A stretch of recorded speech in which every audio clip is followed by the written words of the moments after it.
Cool. Hello and welcome, everybody. My name is Jake. My pronouns are he, him, and I'm here as your GM and facilitator of this afternoon's game as a part of the Roll Plus Bond 6th Anniversary 72-hour charity live stream. Roll Plus Bond is a group of tabletop game players, makers, and friends, and every year we do this stream to play some games and raise money for charity. This year, we're raising money for Medical Aid for Palestinians, a nonprofit organization that has been advocating for the health and dignity of Palestinians living under occupation and as refugees for nearly 40 years. Working in Gaza, East Jerusalem, and Lebanon, MAP works with local healthcare partners to address the variety of healthcare issues, including primary care, maternal and child health care, psychosocial support, disability, and emergency responses. At the moment, we're currently at 1,900 of our 2,700 pound goal. And if you would like to donate, either use the Twitch prompt, which I believe is !donate to learn more, or go to donate.rollplusbond.com. Today, we will be playing Slugblaster. It's written by Mikey Hamm. Slugblaster is a tabletop role-playing game about teenagehood, giant bugs, circuit-bent ray guns, hoverboard tricks, and trying to be cool. Fictionally, slug blasting is an action sport, an art form, an identity, a moral panic, and a movement. It's very stupid, and it's the coolest thing of all time. We'll begin today's session by introducing our crew of lovable teens. During their downtime after their first run, establishing themselves as weirdo ultranauts through some downtime scenes. And then we'll take a short break, and then we'll watch as they do some spectacular and silly stunts. With that, let's get into it. Let's start with PL Chimera. Do you want to introduce yourself and your character? Yeah, I'm a Pleasant Chimera, or Zach. My character is, let me look at him, Dennis Quinn, otherwise known as DJ Gertz, or Great Hurts. His attitude is the smarts. He, him. Anything else I should add, or? What's your signature do? Tell us about your cool signature item. My cool signature item is the hyperoptic visor. I can capture any information by looking at it. It basically functions as a phone that could be on my head. It comes with one mod, the powered crunk filter, which Mark once out when he successfully used a trick to take a dope picture or video.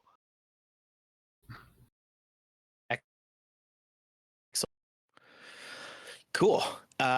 Jack, what about you? Hi, I'm Jack.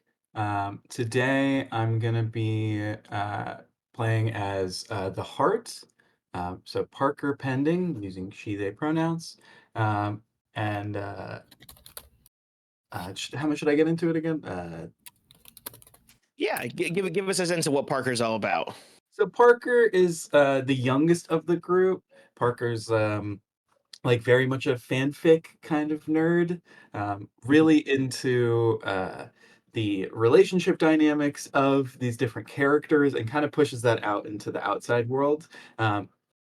Parker's main trait right now, that might be adding some stuff in a little bit, and I don't want to spoil things, but the main trait right now is a passion for dreams. And Parker loves to help people like chase their dreams, chase their passions, and does that using the Voidware backpack, which is their signature item, which allows them to store any amount of objects smaller than a person in the bag's pocket dimension. And so Parker's just constantly like pulling out everyday items and stuff from the bag. Yeah, is very excited to be slug blasting with everybody, and so am I. Awesome. Margaret. Yes, hello. My name is Margaret. I use she/her pronouns, and my character is Melody Lee. Her attitude is the grit, and she. We're doing our like custom thing. So she has what's called a hard light board. So in the helmet that her father makes her wear whenever she's slug blasting as a deal, so that she can have all of the unlimited supplies that she wants. There's a little button that allows her to create her own hoverboard. It's made out of solid light that's sort of like in a rainbow color, and it can, in terms of like what the upgrade is, it's a flicker switch, which means she can avoid physical slam by blinking out of existence. And she is cool. That's what I got for her. True. And last but certainly not least, Devin. Hi, my name is Devin. I use she, her pronouns, but today I'm going to be playing the character of Tryptopher Quenchlock, who uses he, him pronouns. Tryptopher is the guts, and he does not in the fiction have a signature because instead his deal is that he has a terrible curse that causes him to turn into commercial products every time that he curses. We'll probably talk about how that came about later today. But also notable about Tryptopher is that he is a space alien. He does not live on the world of Null like these other three kids. He's from a place called Popularia, which is like Slugblasting Central. Right. So, last time the four of you got up to things, you were enticed, let's call it, by an organization called Fust, which is like one of the OG slug blasting skate shops left. The proprietors of Fust told you that the big corporate candy company called Wilkie's was doing some nefarious stuff on one of the planets called Desnine, and they told you that they would give you some stuff in exchange for going to embarrass them. And embarrass them, you did. The four of you went to Desnine and ended up sort of creating a social media campaign against Wilkie's. That's right. It's not vegan. It's not vegan. That their new energy drink is not vegan, and therefore had a lot of backlash against you.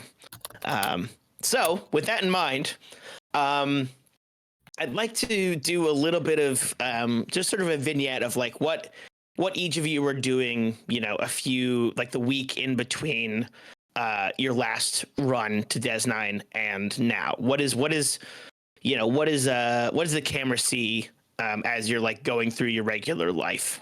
Before we get into the beats themselves, just kind of a little bit of like, what's a shot that the camera sees each of you in your daily life while you're not slug blasting?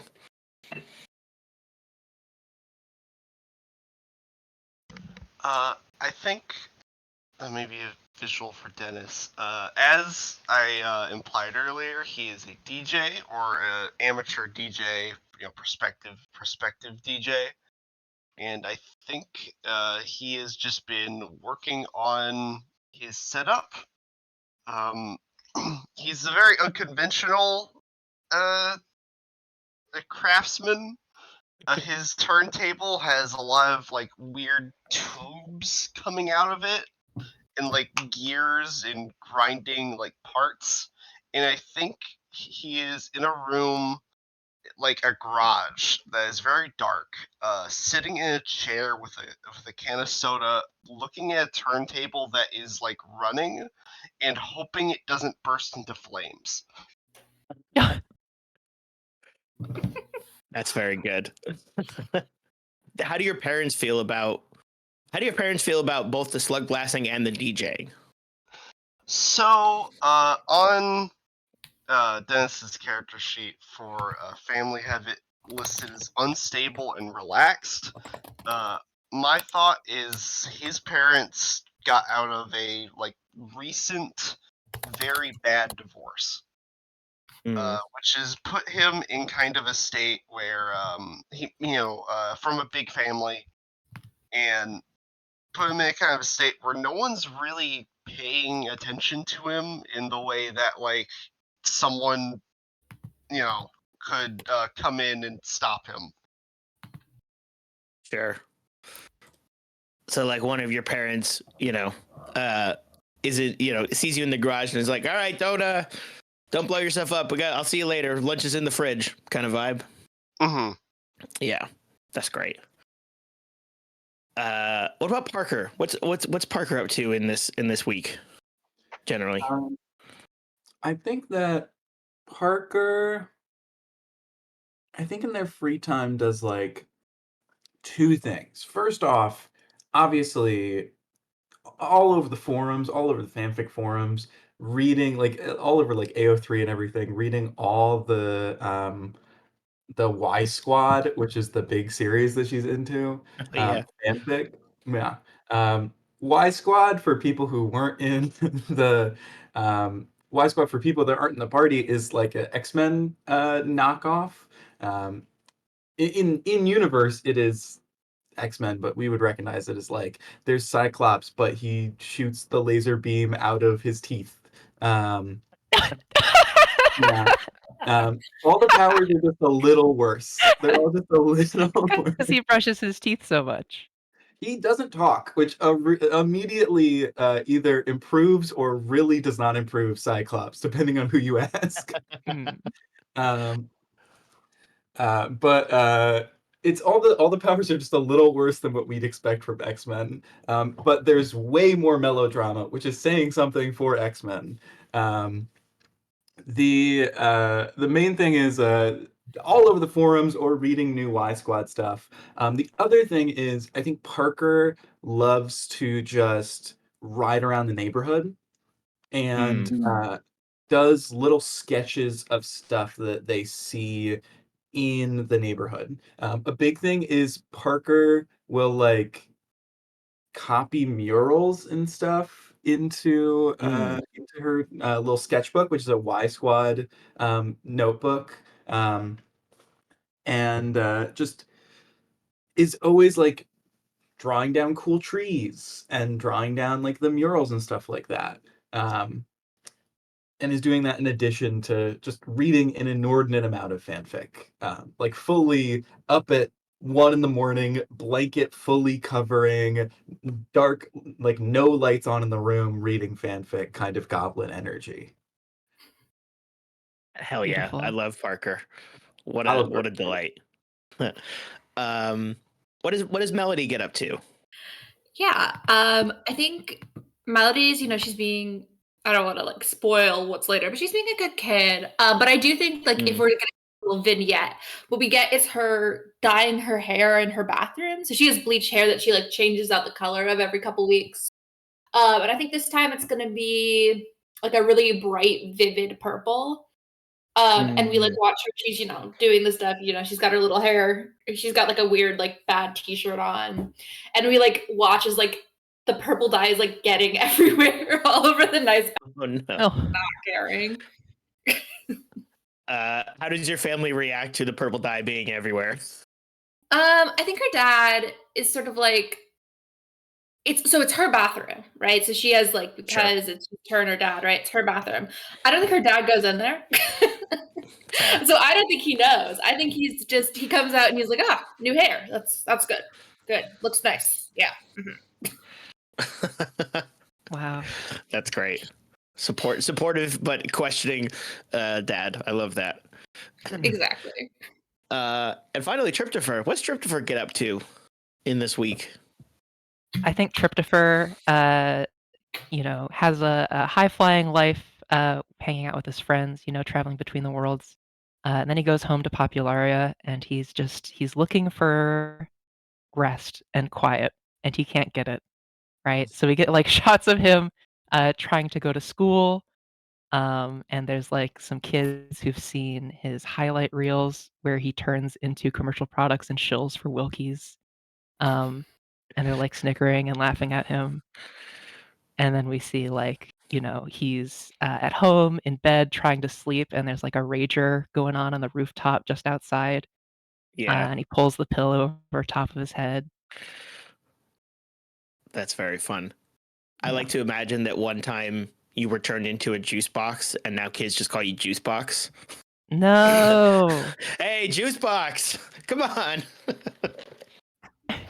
As if I would let you drink me. Classic Juice Box. Great, cool. So, just reading from the book here. Sure, Slugblaster is mostly about hoverboarding away from monsters, but it's also about doing chores and waiting for your jeans to finish drying. This downtime phase lets us explore some of that thrilling mundanity as you take turns describing and role-playing a few moments that take place back at home in the week or so after your run, often prompted by beats. So beats are things that you spend your style, which in this case, this game has something called style, which is effectively XP or a resource that you spend to get particular things by acting out sort of scenes. There are many different arcs and ways you can do this, and obviously because this is a one shot, we won't get into all of it necessarily. But yeah, that's how we're going to start to kind of get a sense of who these characters are and what their home lives are. So with that in mind, does anybody have a first beat they want to do? They want to set up? I've got one that could open up for other people depending on what they want to do. So maybe I can jump in first for one of mine. Yeah, go for it. So one of the beats that I wanted to run with today is Portal Discovery. So Nice. for 2 style, I'll just read the description here. Exploring, eavesdropping, crunching data, scouring all message boards, etc. Pick a world that borders on another. So if you see the map here in the middle, these are all the different worlds in Slugblaster, and I'm gonna pick 2 and see what kind of portal zone I learn about. So the worlds that I want to pick, because I think Parker is really interested in seeing what's going on with Popularia, because Tryptophers talked it up and slug blasting is very big there. And so I think is like, okay, how do we actually get to Popularia? Because Tryptopher goes there, because Tryptopher lives there, but like we can't do runs there, and I want to do runs there, because it'd be really cool. Like, what if we could what about like all the Popularian Y Squad fanfic there probably is? It's probably really cool shit. Whoa. Oh, Oh, that's where So all the Y Squad fanzines are produced. probably. Oh, totally. yeah. I gotta get that. I gotta get those fanzines. I just Hmm. gotta. Um, I think in order to do that though is like, okay, where can we go that borders on Popularia? So what I'd like to do is research about portals between Des9 and the Waking Pits, because that seems like a great idea. No Great. boy. Okay. Perfect. We'll get So into people- what the waking pits are. Yeah, so the Waking Pits is like a giant necropolis dimension, where there's a bunch of like undead and a bunch of tombs and weird necromancers and stuff like that. Um, Jack thinks it's very cool. Parker would probably be terrified of it, but Jack thinks it's very cool. And so I think I'm gonna try and see if there's a portal between Des9 and the Waking Pits. So I got to roll 2d6. Yes, and this costs Or 2 1d6. style for you. Yes. I start with 1d6. I might have to roll a second d6 if I get a 2-way portal. That's true. Let's see. I did get a 2-way portal, and with no stipulation. So I got 5, which just means it's a 2-way. So I think that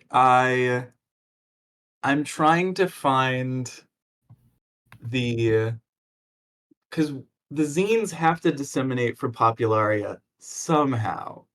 They have to get out of there because I have one of the zines. And so if I have the zines, they've gotten to Null from Popularia. So I'm backtracking the route. And I think I find a 2-way portal between the Waking Pits and Des9. That someone on the forums is like, oh, I'm pretty sure they use this one. I'm pretty sure that's how they get the stuff from Popularia. I don't know how they get from Popularia the Waking Pits, but if you go into the big rib cage, it's like right under the big rib cage. You just have to go through it. So, I think I may be speaking as Dennis. Your zines go into hell. I I guess I don't know. I haven't been to the Waking. We can check. but I haven't been in the Waking Pits. I don't think it's hell. I'm not saying this is a negative. This is awesome. I want to go to hell with you. Okay. Aw. That's so sweet. Aw, they're That is friends, very you guys. sweet. Parker just looking there being like, I don't want to go to hell. He doesn't say that. He just is thinking that so intently. That's Um, very fun. But then remembers that Cool. one Y Squad member that kind of looks like a demon but is green. And is like, maybe I could go to hell. Yeah, Crab Walker. Yeah, crab walk. Crab Walker, get him.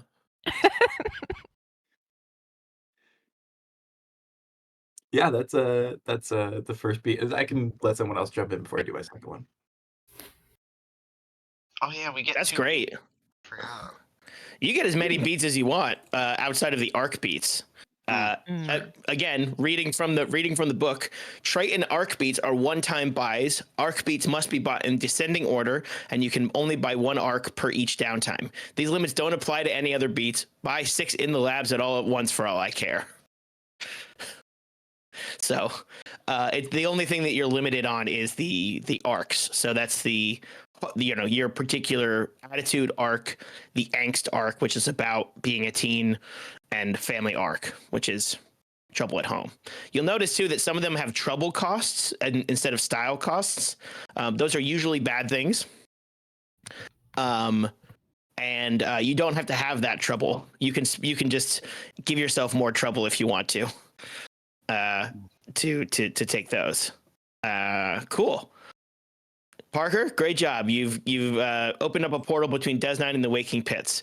Now we just got to get something from the Waking Pits to Popularia, and we'll be golden. And if anyone wants to go check out what is basically the underworld in the meantime, now you can. That's right. Keep that in mind. Cool. Does anybody have any other beats? What's next? I could go. I was thinking of having doing the first Smarts arc beat and having Parker, so it would just continue the Dennis and Parker bit. Yeah. Are we going to hell? No. Okay. Not yet, at least. Okay, good.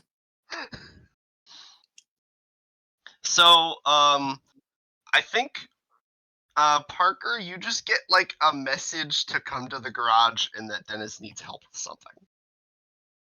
Okay. I mean, as your manager, I 100% I need the call and I come to the garage.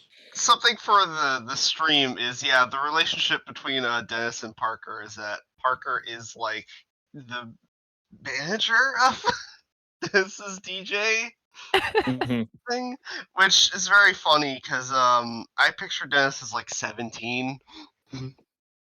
Parker Very is tall. 14. Yeah, Parker's 14. Perfect.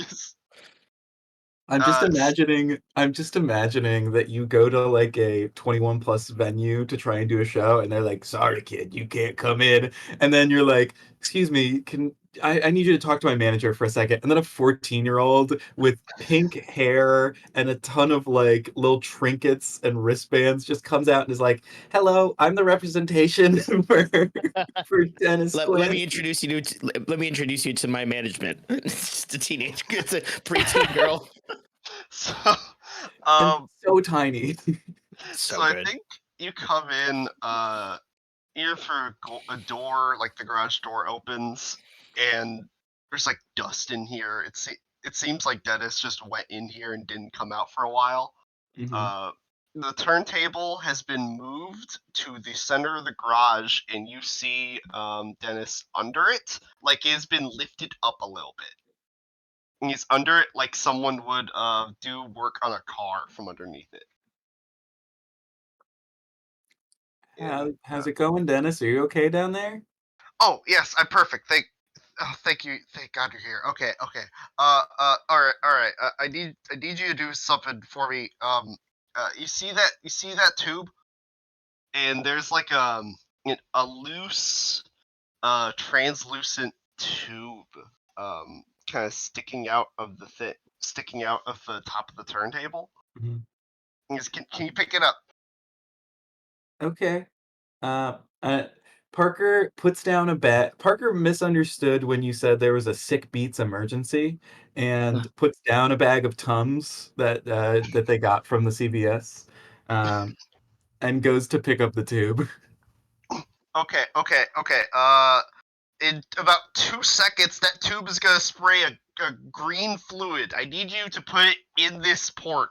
It like can't point to you to which port it is, but it's just trying to like tell you a port to stick it in. Wait, why do I have to wait until after the fluid comes out to put the tube in? No, you have to do it now. I have to do it now? Yes. Parker starts to feel the tube like shake a little bit and is just like, huh, and just jams it into whatever port is roughly tube shaped.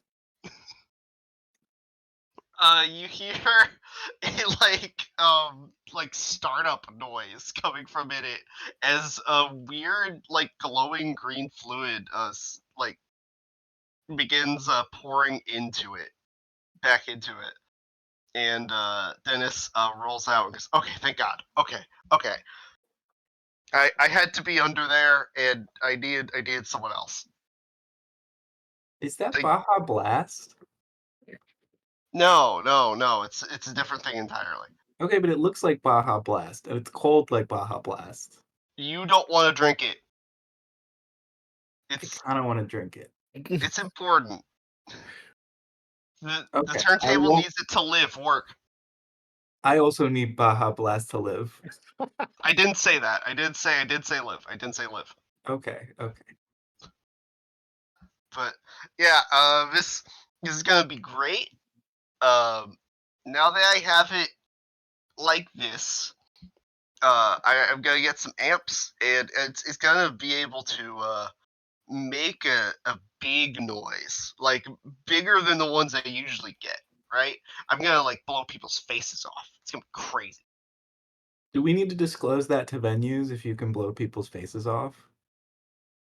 They probably already have that disclosed. Okay. Just quick question. Mm. Disclose just means we have to tell them it, right? Yeah, Okay. we could just be like, like cough and say you'll blow your faces off. They won't. They'll be fine. They'll be fine. Okay. Got it. You get an invoice from you get a tech your phone that's on like a side table dings, and it's an invoice from a local place where you didn't disclose it to them, and they're docking you $500 for blowing out their speaker system. Like, I think Dennis goes, "All right, I'm gonna test it. I'm gonna point this speaker at that wall." Parker stands very much behind the speaker. And presses it. And I think he expects the wall to like break, but what happens is the entire turntable flings backward from where the speaker was. So Parker ducks, thankfully. And Dennis sees this and goes, "Since this is the Smarts Arc inspiration, this is where the big idea strikes. I think the idea is fitting this out on his board and putting a speaker on his board to give him a giant boost." Whoa. Yeah, Oh, yeah. that's good. On the back to give you a boost, or in the front to like push things away from you? Back to give a boost. Nice, great. And the camera just frames that as looking at it's like you looking at the speaker and then looking at your board and then being like, wait a minute. Oh, that's The great. clouds part. The light of heaven spills down. Yeah, a cartoon light bulb goes up over your head. Cool. Love that. Make sure you mark off one style for that for your smart arc there. Cool. Who's next? Who else wants to do something in this downtime? I think I've got a beat. Cool. I'm going to do the trait beat origin story, a flashback that shows a defining moment from your past. And Great. this is going to be a scene that explains how Tryptopher wound up with this curse. Mhm. It starts with he texts Melody a picture of a box truck that is parked outside of a distribution center for Wilkie's, the candy company. He just sends this picture. It's like a big, mostly blank white box truck, and he says, "I'm gonna tag this." Hmm. I mean, it's begging for it, So- right? Yeah, absolutely. Are you gonna put like Tryptopher? Or we put in like? Do we have like a group logo? I don't know. I mean, we don't even really have like a name for our group yet, so. Yeah, that's true. You could put like Um, everyone's initials. and Or it's like just the camera is showing these bubbles like popping up laid Mhm. over top of a shot of Tryptopher like walking along a chain link fence to go and enter in this area. That's great. And he, stops in front of the sign that says no trespassing. Looks at it, takes out his can of spray paint, and just crosses out the word no. That's great. Hops the fence. Yeah. What are you tagging on it? Or what are you looking to tag on it? I might just it might just be the word trespassing really big. Like I don't think he is that creative. That's really good. Or maybe it says like Tryptopher trespassing. It's alliterative. That's my cool new name. TT baby. Yeah. Yeah. Tell me what the person looks like that approaches you when you get when you finish spelling out the word trespassing with the G. You finally put the last G. What's the person that approaches you look like? This guy has like big spiky blonde hair and a smile that like twists up his whole face. Almost like sort of grimacing kinda. He's wearing like a gray blazer and a plaid shirt. He's got a tie that's all askance. And he looks, kind of sinister and corporate in a way as he approaches and just like, I think, taps Tryptopher on the shoulder and like gives him a huge scare. Hey, sorry, didn't mean to scare you there, kid. Fucking Christ! What are you doing? Mind your own business, all right? This is my own business. I was just admiring somebody else's handiwork, and I'm gonna go. All right. Oh yeah, no, yeah, no. Come with me. I need to show you something real quick. No thanks. I insist. And he grabs your shoulder. No, he doesn't grab your shoulder. He you feel a hand on your shoulder, but he's just standing there. Like there's an invisible wizard hand on your shoulder. He looks at his shoulder. Oh, sorry. What does Melody say? Melody says, "Yo, you're gonna send pics." Like,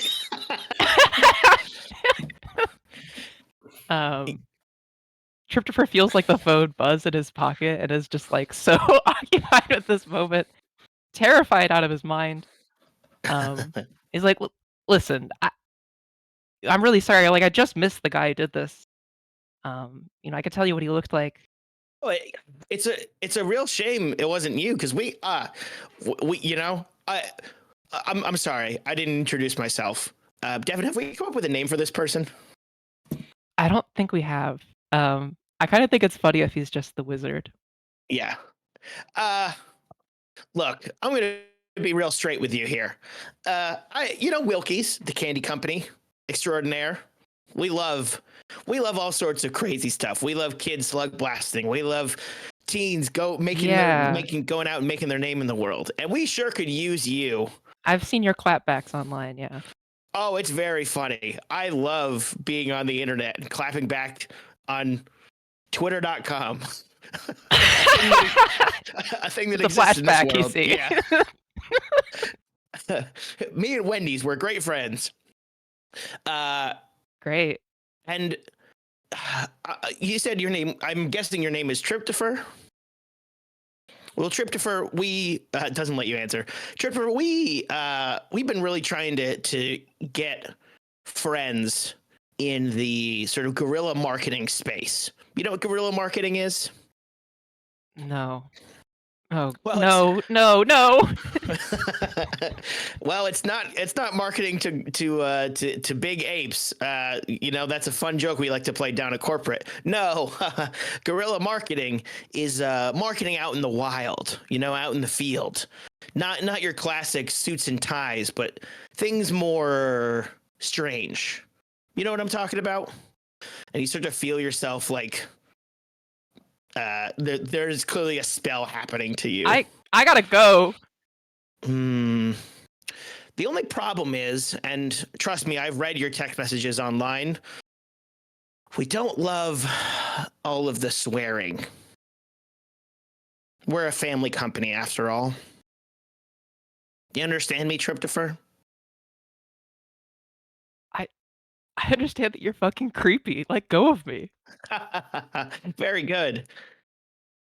We love your spirit. We love your spunk. And hey, if you want to swear, that's fine.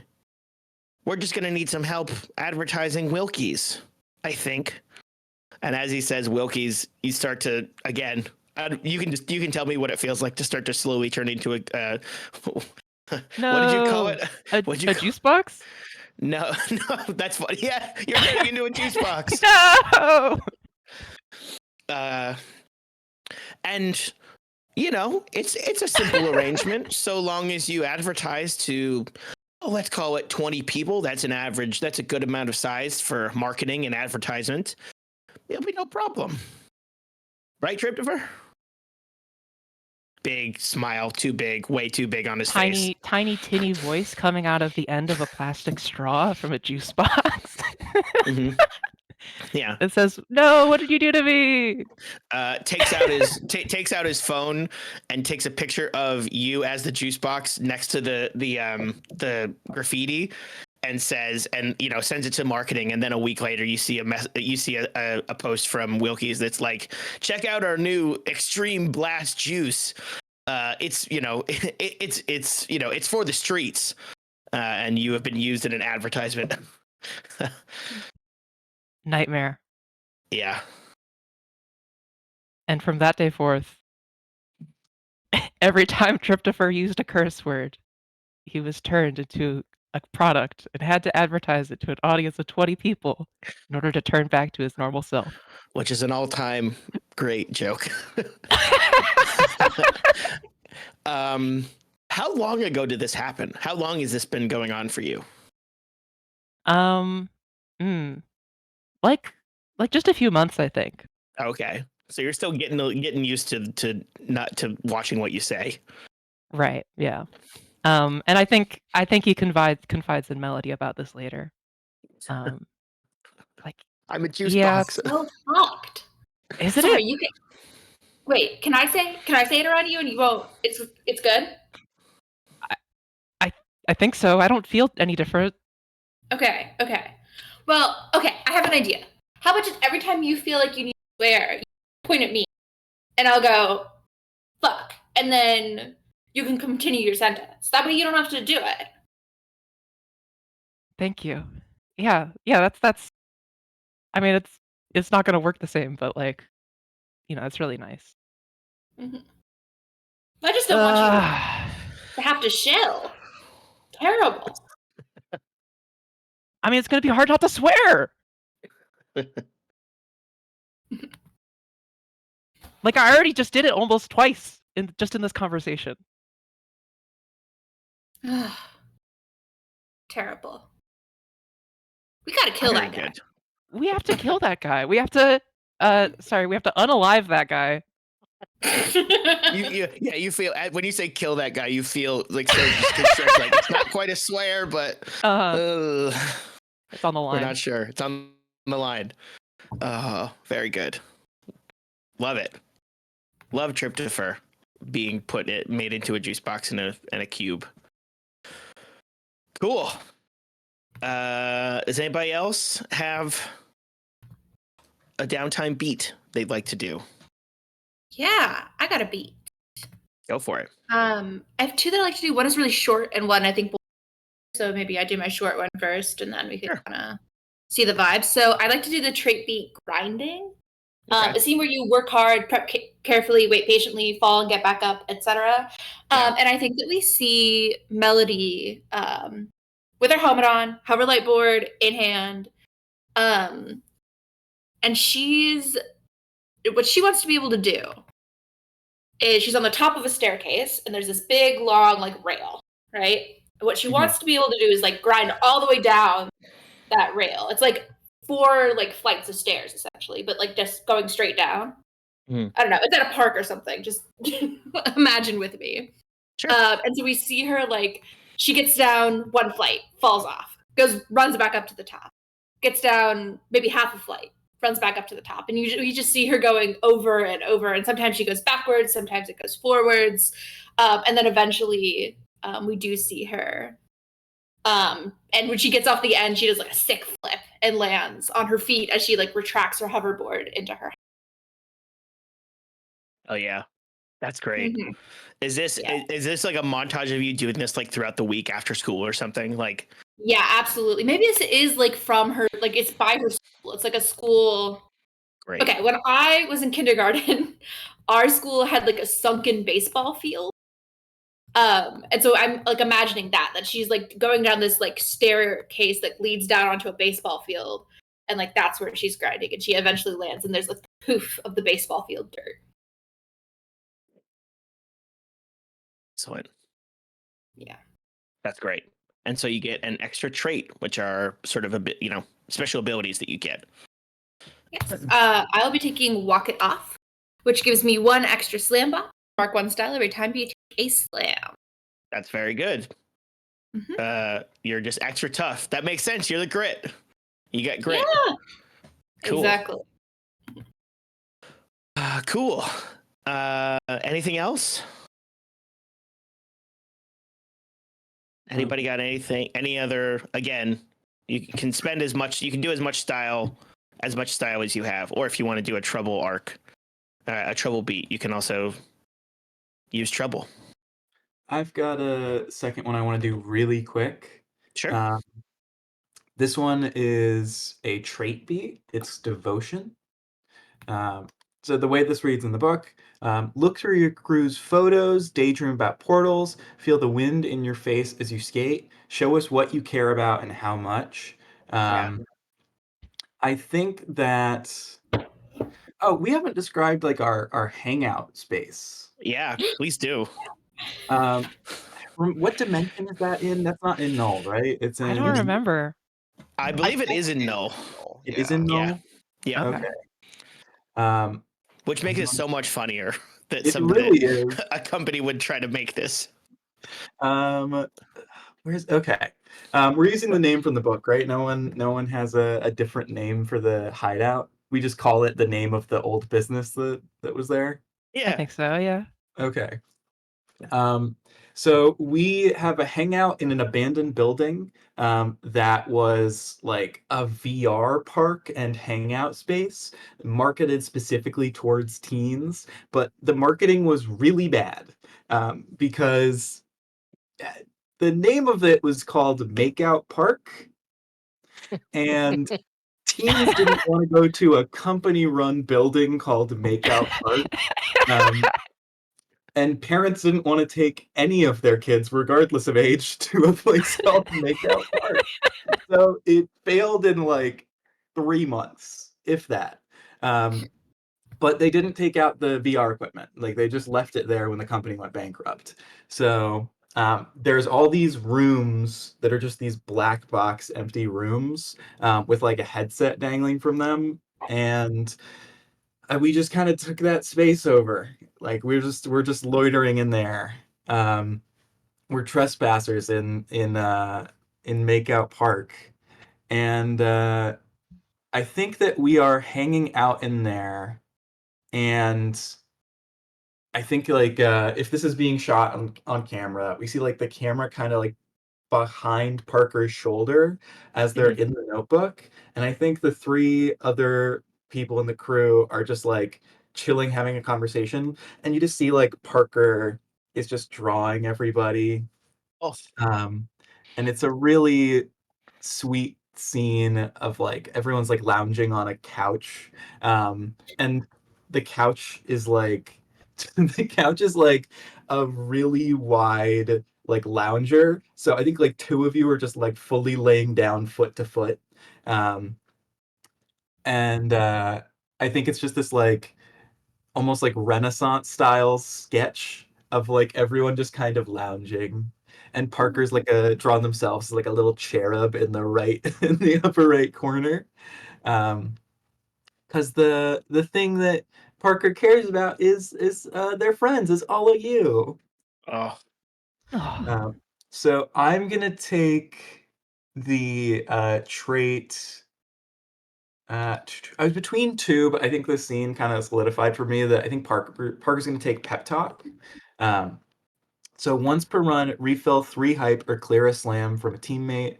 What do they need to hear most right now? Um, Parker just really cares about you all, like in general, and I think pep talk is kind of a way to show that they're always there when you need a kind word. that's very sweet. Yeah. I Parker's saw a message so in the cute. chat. Who was the mascot? Does anyone Great have a question. mascot idea? for Makeout Park? Yeah. Oh God. I have a bad idea. I think it's an alligator. Oh, alligator is good. I was thinking like a pair of sentient lips, but I feel like that's terrible. What about an alligator with giant lips? Yeah. Do y'all know like those fake wax lips? Yeah, exactly. That's what I was thinking about.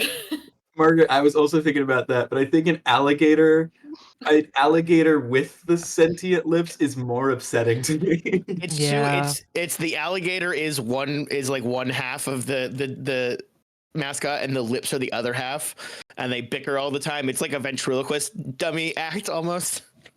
My God. Is there like was Awful. there an animatronic of this? Yeah, probably. Yes. Yeah. Okay. I'm almost inspired because I forgot that I could do my trait beat of research, and I kind of like the idea of my research is I am taking that apart and messing with it. Oh, that's so good. It's just it's an extension of this scene where it just like, fast forwards a few, like an hour or two and it's you disassembling this awful. Or maybe like in that drawing, I was just like on the floor in front of the couches, disassembling Yeah. and like hitting it with a hammer, like lighting it on fire. Holy shit, that's funny. I want to point out another message in the chat from lovely artist Cy Sweetman. Thank you. The alligator hates it. Yeah. Which I Very think good. it has to be the case. The lips enjoy this whole thing. The alligator despises it. It's a real contentious relationship. Yeah. Cool. Parasite. It's like a parasite. What's the thing? What's the thing that you're looking through while you're disassembling this animatronic?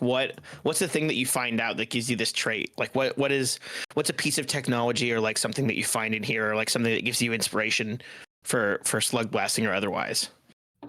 I think it may be like it just really zooming in on the like components of the machine, on how the thing works, how it functions, how it reacts to being hit with a hammer and being on fire, and like I think part of it is like, oh, there's maybe like a part of this that does seem like someone who is trying to actually understand the mechanics of an animatronic, but also he is enjoying lighting it on fire. Sure. Yeah. So I'm tempted. I was thinking lateral thinking, but that makes it seem like it actually reads the manual as the trait, which is you can break down mods and components and install new mods on the fly. So I could like break down the mod on my signature and put a new one in on the fly. Yeah. And I will also say, like, the way that reads to me is that you could also do that for other people too. Mm. Like, I think if I think obviously you'd want to get their permission, maybe. But I love that. I think that's really fun of just like getting this image of of DJ Grits being able to kind of like hot swap these things on the fly, partly by spending a lot of time disassembling a failed animatronic mascot is really funny. Yeah. That's great. There's kind of a parallel play going on because, like, imagine he's Yeah. doing it while everyone's here. You know, Yeah. hey, watch me beat this with a hammer. Just occasionally it'll just be like, "Come on down, park," when you get rid of the voice modulator. What a nightmare! Great. Is anybody else, Melody or Tryptopher? Do you have another downtime beat you want to do? Yeah. Okay, if you don't, it's okay if you don't. You can save your style.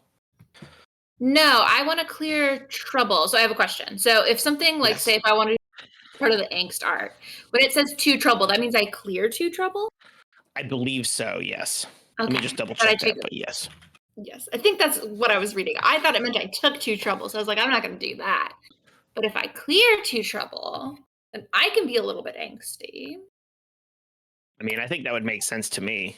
Yeah, you use it like a resource in the same way that you use Yeah. style. Yeah. Okay. Cool. Yeah. So I would like to do the first part of the angst arc. And so the angst arc reads, you've got issues. Do we know why? How do they show? +1 hit, slam, angry, jealous, depressed, etc. And pick a teammate who notices.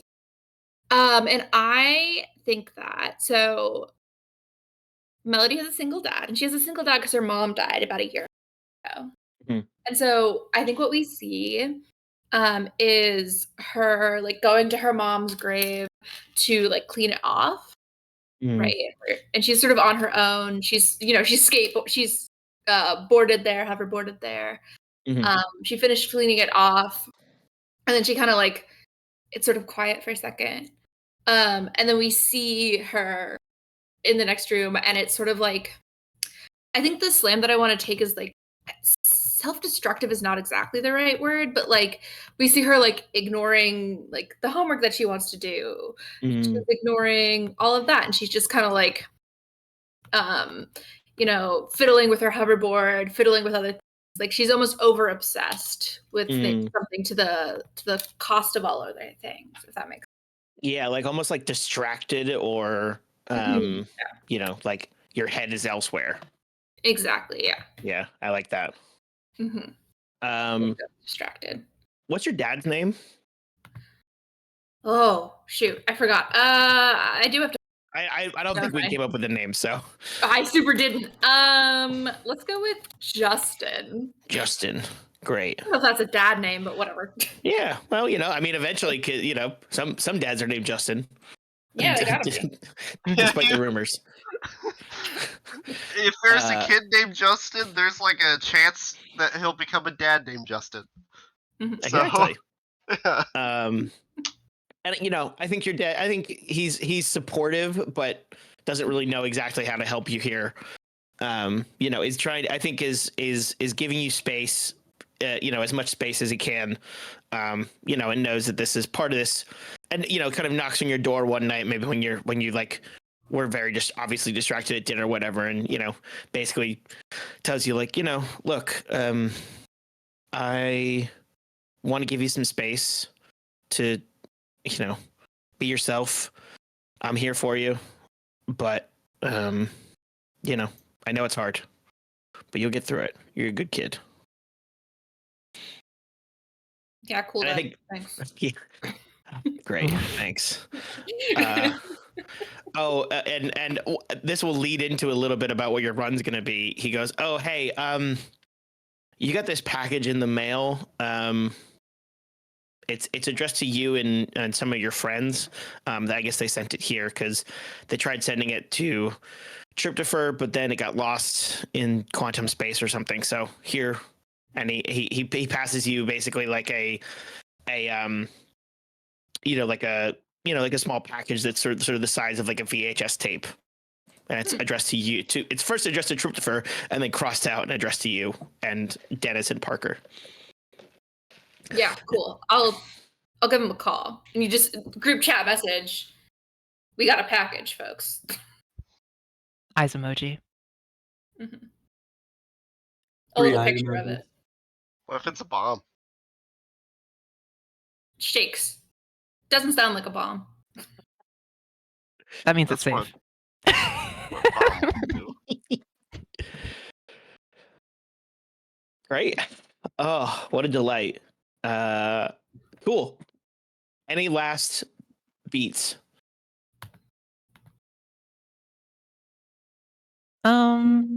I've got the 1 style and 2 trouble. I might as well do the being good beat. Cool. What does being good look like for you? This is like going to school, like I alluded to earlier. Yeah. Just like, really trying to keep his head down, and study up. Which I think is another reason that he might be ridiculed at Yeah. school, because this is like the Slugblaster school. Yeah. Yeah. If they don't call you Juice Box, they call you College Boy. College Boy! That's right. But yeah, that's all I got for this. That's great. And that clears your trouble, which is great. Sure does. Cool. Anything else before we get into the meat of this?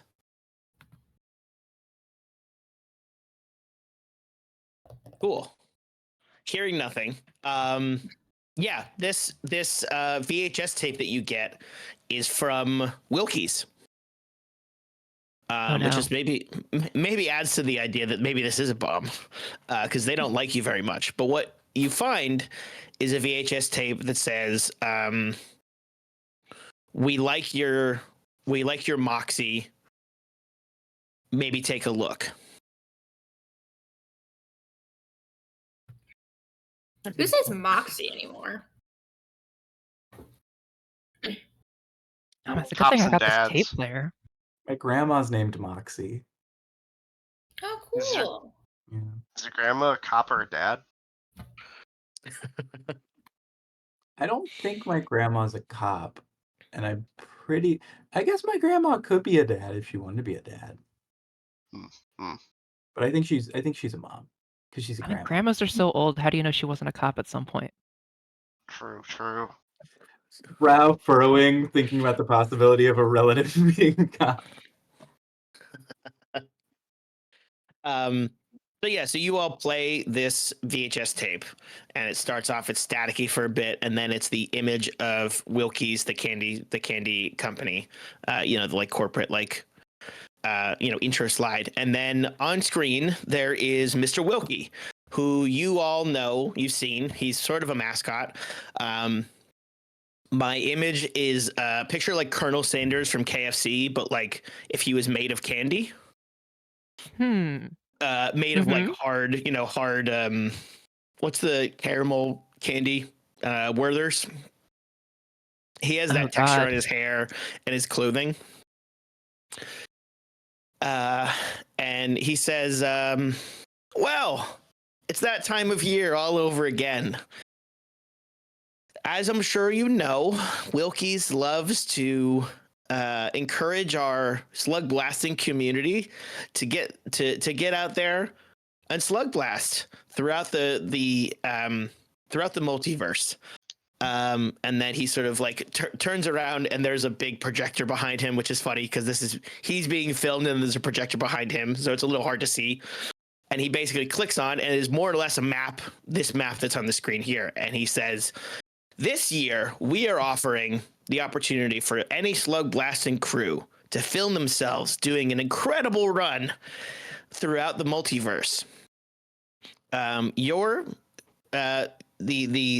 parameters of the run has to be that you must go to at least four different worlds and perform daring tricks and stunts in each one, filming yourself, of course, and then when you submit it to Wilkie's, that'll be property of Wilkie's for all of our marketing needs. And he gives a little an uncanny wink, and then he says, and to make sure that everybody is on the same page and there's no funny business here, my colleague here will help us through this.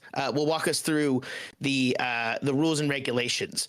And then Tryptopher, you see that the wizard from Wilkie's is here, is now on the screen, and basically lays out the parameters of this challenge, which is there are 12 different challenges, mechanically represented by a 12-step clock, that you need to complete.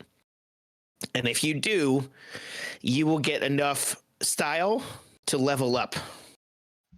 You'll basically be able to level up your fame from 0 to 1, maybe even to 2 if you play your cards right. Wow. Which in Slugblasting is a big deal. That includes opportunities to get new components for modding your equipment. It's better pay and bigger visibility, and despite the fact that Wilkie's is kind of a corporate, a little bit lame in some ways, it's still quite an opportunity to get in front of people and to show your stuff. So that's the challenge that's been laid out to you all, is to do the ultimate run throughout the multiverse. Obviously competing against other teams in the process. So with that in mind, we're going to take a quick break, maybe about, let's say 5 to 10 minutes. Let's do 10 minutes just in case. And then we'll hop into the run. Sound good? Sounds great. Good. Great. We'll be back soon.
All right, welcome back, everybody, to Slugblaster, a game about interdimensionally riding hoverboards and causing mayhem throughout the various worlds with a bunch of teens. Before we get into it, we did get some donations in. Margaret, if you want to read some of those. Yeah, absolutely. Thank you to Josh with 25 pounds for your donation. And then we have two anonymouses, one with 15 pounds and one with 29 pounds. Thank you both for your anonymous donation. Twigs the Fox donated 25 pounds saying, great games, great people, great cause. Keep on rolling, y'all. We will be rolling. That will occur. And then our very own Jack, 16 pounds. Thank you. Shout out. And it's been great to play with you. The Slug Blast so far and in the future. Exactly. And again, if you want to donate, either in the Twitch chat, if you hit !donate, or you go to donate.rollplusbond.com to donate to MAP. We've hit over 2,000 pounds, and we're trying to get to 2,700. So hopefully we can get that before the end of the stream. That would be a lot of fun. Mm-hmm. And for each donation we get, I will be giving. So just so you all know, very important. That's what I'm for, as well as a good cause. But, yeah, that's the extra cherry on top.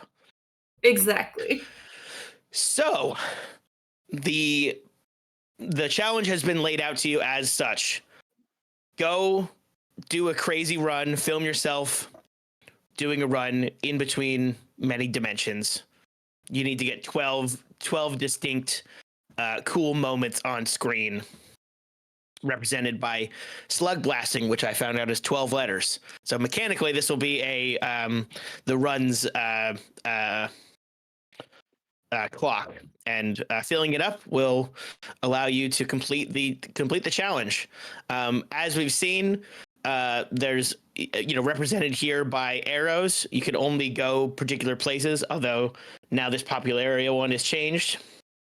And the waking pits, we'll put the waking pits on screen in due time. But for the moment, you all start at null. Before we get started, can I get everybody what you all look like and what it looks like when you slice through a portal and drop into Death 9? I can start with Dennis for looks. Very long brown hair, tall, black jacket. Usually is wearing like black jeans, but is now wearing pants that have a zipper on each leg that turn into shorts. Has the glasses that he usually has, but also a new pair of goggles over them. Oh yeah. What does it look like when you and your other friends, like what's your vibe when you're dropping through a portal? Very focused. Great. What about Parker? What are you wearing? What's your slug blasting outfit look like? I think Parker's got a lot of different outfits. The last time that we talked about Parker's outfit, I described like a really big sweater. This time, I think the bigger thing is some overalls, like some patched up overalls with a lot of different colored patches. Parker also, I think, went into a big trinket mode today, and has put a lot of little uh, like tiny coin-sized little like clips of like stars and hearts and all that kind of stuff like all throughout your hair today. And I think that also notably still has the really big old backpack. It's this big denim backpack that looks like one of those camping backpacks where it's like longer than it is wide. Um, has one of those and has the board attached with little clips to the back. I think that when Parker drops into a portal, they take it like a like a drop into a bowl, and so like grabbing the nose of the board, like leaning down into it, just in case the portal is like a little, just in case the portal is like a little above the ground or something, like readying to take a bit of an incline. Excellent. Melody, what about you? Yeah. So Melody wears something that in my head is inspired by like sort of like vintage ski pants. Which is like a ski pants, and they have like suspenders on them. Along the side, I'm gonna drop an Etsy link into chat for a pair of embroidered embroidered dragon ski pants, and that's what she's got going up the side of hers. And then she's got sort of like a long white t-shirt that's cropped underneath that as sort of her top. And then she's got her helmet on, obviously, goggles up above that, and her little like the two front strands are braided. When she drops into a portal, I think that it's all business, but a little bit of fun. Like she's doing a little bit of a just a little I'm trying to think. So okay, my frame of reference for this is snowboarders. So when snowboarders are like getting ready to drop, where they're like wiggling up to the edge. I don't know how to explain it. Yeah. And so she's kind of like doing that into the portal and then drops in. Hell yeah. And finally, Tryptopher. Tryptopher's got like a backwards ball cap. Logo on the front of it says McTriple. He's wearing like a short sleeve shirt over a long sleeve shirt. And he's got like distressed jeans. In two senses. I think there's holes in the jeans, and then also there's like stitching on the butt that makes like a distressed face. It's got like a zigzag mouth. And his board is covered in ironic stickers, which is an attempt to inflect the Wilkie's branding on it to make that also ironic. So it's like he's got world's best grandpa, that kind of stuff. Uh-huh. Yeah, and he's dropping in. I think just like holding his board upright in his hand, just like standing totally straight to fall faster. Oh, cool. You're kind of like jackknifing, like you were diving into a pool. That's right. Well, that appropriate given where you're going. So yeah, the four of you drop in through this portal. Momentarily opens. The smell is like when it's about to or recently there's been like a lightning storm or a thunderstorm, and you can sort of smell that like heat is the best way I can describe it. It's not quite, you know what I'm talking about. That kind of like crispy smell. As you go through this portal and you are plunged into Des9. Des9 is a big giant ocean planet. It's actually where the four of you went on your first run. The way I described it is like Camino from the Star Wars movies, the ocean planet. But there are giant coral reefs, jutting out of the water. And the one that you actually, you immediately fall into, you're falling, a few, maybe like 5 or 6 feet out of the air onto the top of this coral reef. It's a giant moon. It's called Ethan's Reef. It's a giant coral moon that's fallen into the sea. And this is your first challenge. You can see down into the water. Again, it's maybe 100 feet down. There's this big structure that you want to get down to where you need to go to where the portal is next. What do you all do?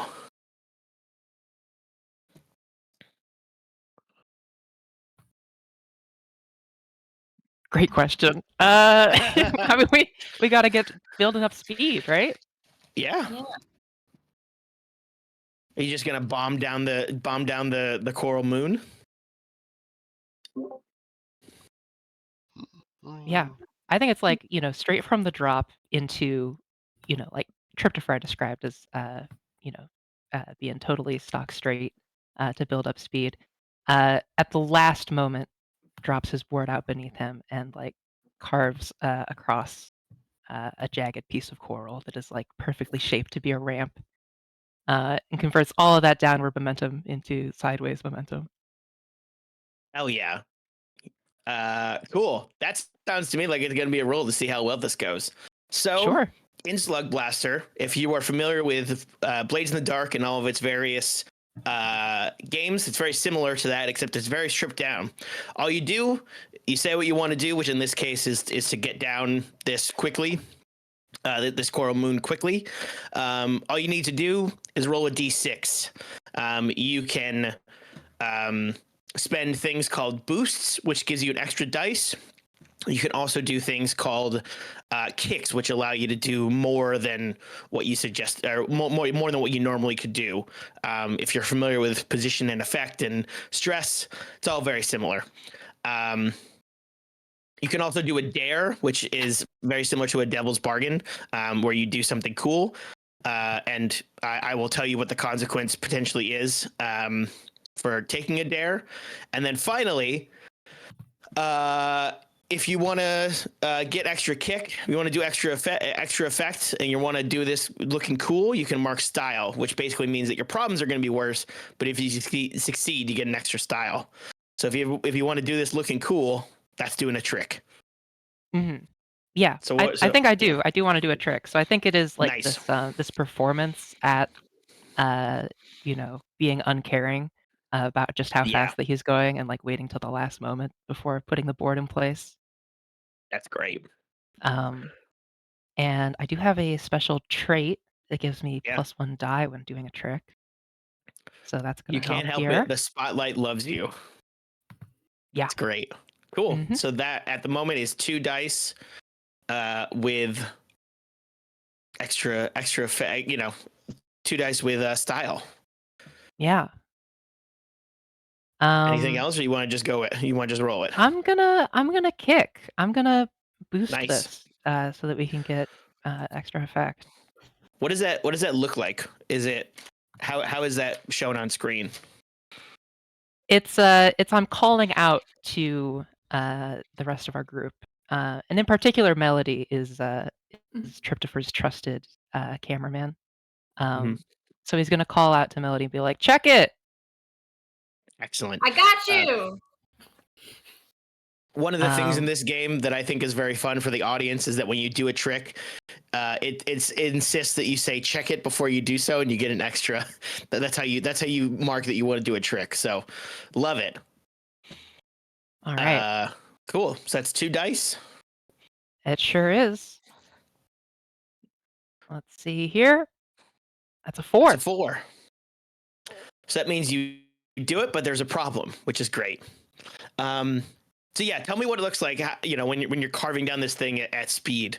What is the, is the winds going through your hair? Underneath the ball cap. Yeah, Tryptopher's got a whole head of hair that's trailing out behind him.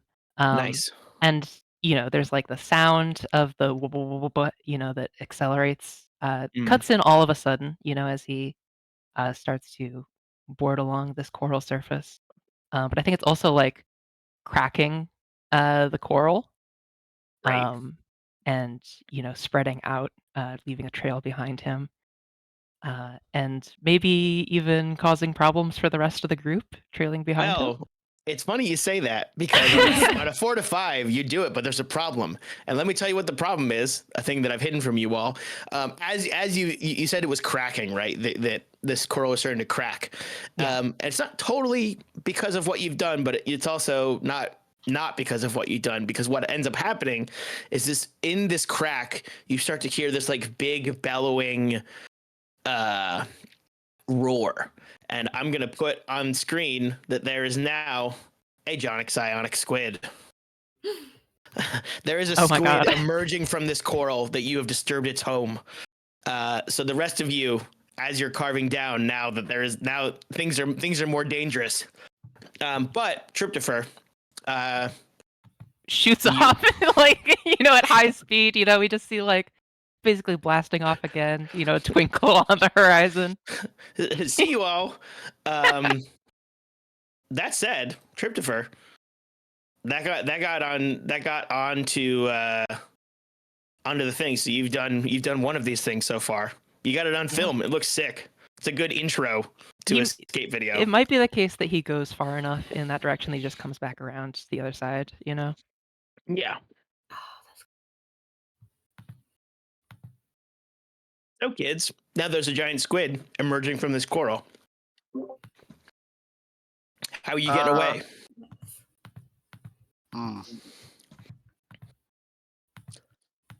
I might be willing this to distract the squid so other people can get away. Whoa. Okay. With the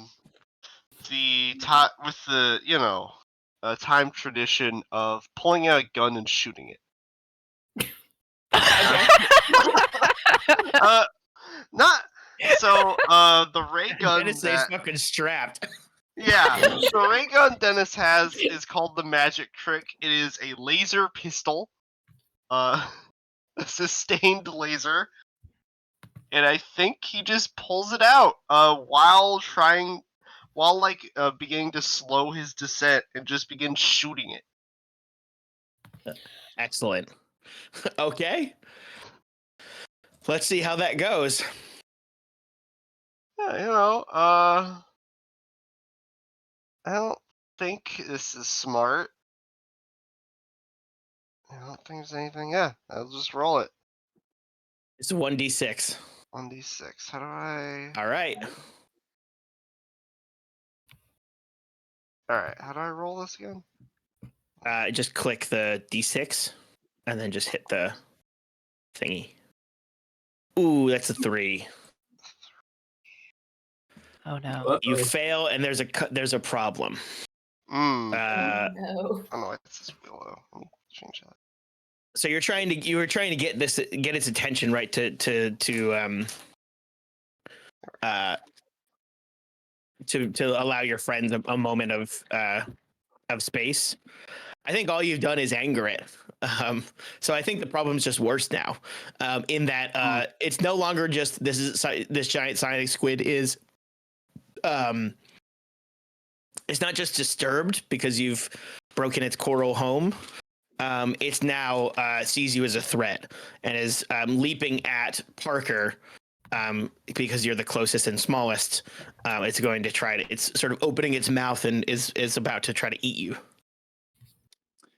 That is definitely not ideal. Mm-hmm. How big is the squid?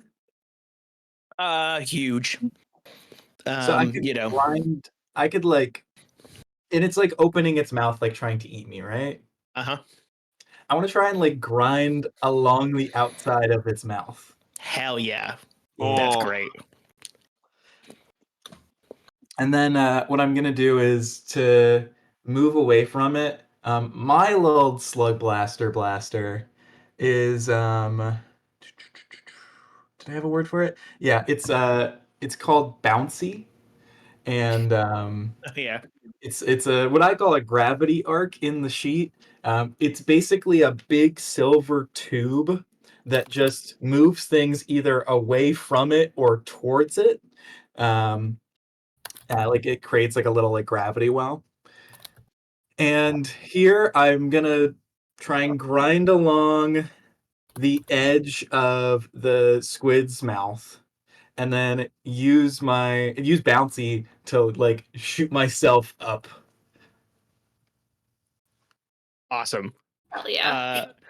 Are you trying to be cool doing this? 100% I'm trying to be cool doing this. Nice. I think- Mark a style. All right. And yeah, do you want to kick? Do you want to boost? Do you I want to use your backpack to give you a kick or a boost? I don't think there's anything I want to use from the back. Oh, actually, I do have the this is like a separate thing, but the mod that I have for the Voidware backpack is Omni Siphon. Roll to vent a cocktail of energy from the multiverse. Use it as a makeshift weapon, jump pack, or charging station. I think that I'm not going to directly do that right now, but in a smaller capacity, Bouncy is like hooked up to the backpack. Right. And so it uses the backpack as a little bit of a charging station. So I think I will use a boost from the backpack. Right. And then do I want to... Yeah, can I use a boost from the backpack and from myself? Yeah. I'm gonna use a boost from the backpack and then I'm gonna kick it myself. Right. All right, so that's 2 die. Yeah. Okay. 2 die with extra kick. Okay, 2d6. And then I'm gonna roll high here. Ooh. Oh, sorry, I rolled DX instead of D6. Ooh. I Oh, rolled a D2. Don't worry, folks. That'll save you. You're all good. It's safe. Okay, there we go. So now I'm rolling 2. I was like, why is it telling me to put in how many D6 I need? Okay. So for real this time, 2d6 take the highest. That's a 4. That's a 4. There you go. Okay. You succeed, but with a cost, which is, yeah, you're able to tell me what it looks like. You grinding. You know what is the visual look like here as you're grinding? Parker's board is a bomb-shaped deck, which means it's got fins on the back and a point at the front, and it's pretty long. I think Parker has like the second longest board in the group. What that does mean is that Parker has just enough length on the board to do a quick lean and catch it at the edge of the creature's mouth and then like shift their body weight just right to go around it and get like right to the corner of their mouth, at which point they shoot off Bouncy and try and rock it straight up. Right. I think as you're doing this, you grinding on the outside of this, the squid has like weirdly it's because it's also kind of made of coral, and I think you grinding on the outside of it is like kicking up coral dust and coral debris into your face. Because I'm guessing Parker is not wearing a helmet like Melody is. Oh yeah, Parker. Or any sort of like face shield or whatever. I don't think so. Maybe this will change. Maybe this is a hey, wear a helmet moment. Yeah, I mean, fair. Because I think what's going to happen is you're going to take the slam, like coughing and wheezing as this dust, this coral dust starts getting into your eyes and mouth. Yeah. Ugh. Remember that you can always nope a slam, which again is basically just rejecting a consequence. You just describe the thing that you're avoiding it and then mark 2 trouble if you want to. I'm gonna take this one, I think. Nice. Okay. It still looks pretty sick because again, you did succeed and you did kick it. So I'm gonna mark off this L as who is videoing this sequence where Parker is grinding on the outside of a giant squid. I think Dennis. Melody. Melody. Oh, sorry. Ooh. If Dennis wants to, Dennis can. No, Melody works. Yeah. It's great if both of you are. You get multiple angles. Oh yeah. Yeah. Mm-hmm. Mm-hmm. Hell yeah. Melody's like above. If I remember correctly, Melody's like above, and then right, you've moved further down the planet. So we've got like a bird's eye and in the field. Yeah. When it's cut, when the promo video is cut, it will go back and forth based on what the song choice is. It'll go back and forth. That'd be really good.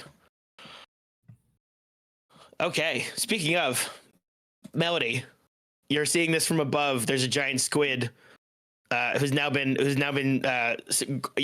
grinded on the outside of its mouth. It's looking up at you. Yeah. Well, I've been being very patient, as we all know, as I try to get my. I do know this about Melody. Yes, we all know this about Melody. Melody is waiting to act so she can get +1 6 or +1 kick on her action. Yeah. She's been very patient. She has been. She's been videoing. She's watching this squid. And what I would like to do is my goggles are not just any goggles. They are a photon visor. And what I would like to do is use them as like a flare gun, kind of, to create like a big flash of light in this squid's face so that like everybody can like get away while the squid is distracted. Great. I love that. And you're like hoverboarding up over the squid and like flashing it like directly in its Like eyes. we're making Yeah. eye contact and then Great. Can I help yeah. on this? How do you help? Yeah. Well, I have know-how. You know everything about physical tech. This would help in action. You Oh. can mark 1 trouble to upgrade a 1 to 3 result to a 4 to 5. So this is a confirmed success, no matter what. Yeah. That's great. Yeah. How You've been what helping is me mod my goggles. Oh, that's really good. Yeah, I think maybe you put your goggles on, or like you're getting ready to do it, and you hear me go, "Wait, hold on," and I come up and I just like, touch some dials, like move some things. Yeah. All right, it'll be better now. Oh yeah. Thanks, Dennis. All right, Melody. Oh, Are you taking a +1 d6 or a kick for your distraction or for your patience? I would like to take +1 d6. Cool. I'd also like to do a trick. I'd like us all to Nice. check it. As I basically, okay, this is my vision. I'm dropping down onto the face of the squid. I bounce off my board, and I basically do like a cartwheel over, and that way my visors are like right in the squid's eye. This is great. Excellent. All right. Yeah. Extra kick. Yeah, so I get 2d6. I think 2d6 is enough. Yeah, you can always take a dare if you want to. Yeah. The dares add 2 stress or trouble, right? It depends. Wait, no. It depends. Okay. Dares will get you a +1 d6, a plus kick, or you clear 1 trouble. If you let me gain a bite, which is something I can which is a problem I can introduce later, you can introduce. I can introduce an extra problem, or you can mark 1 trouble.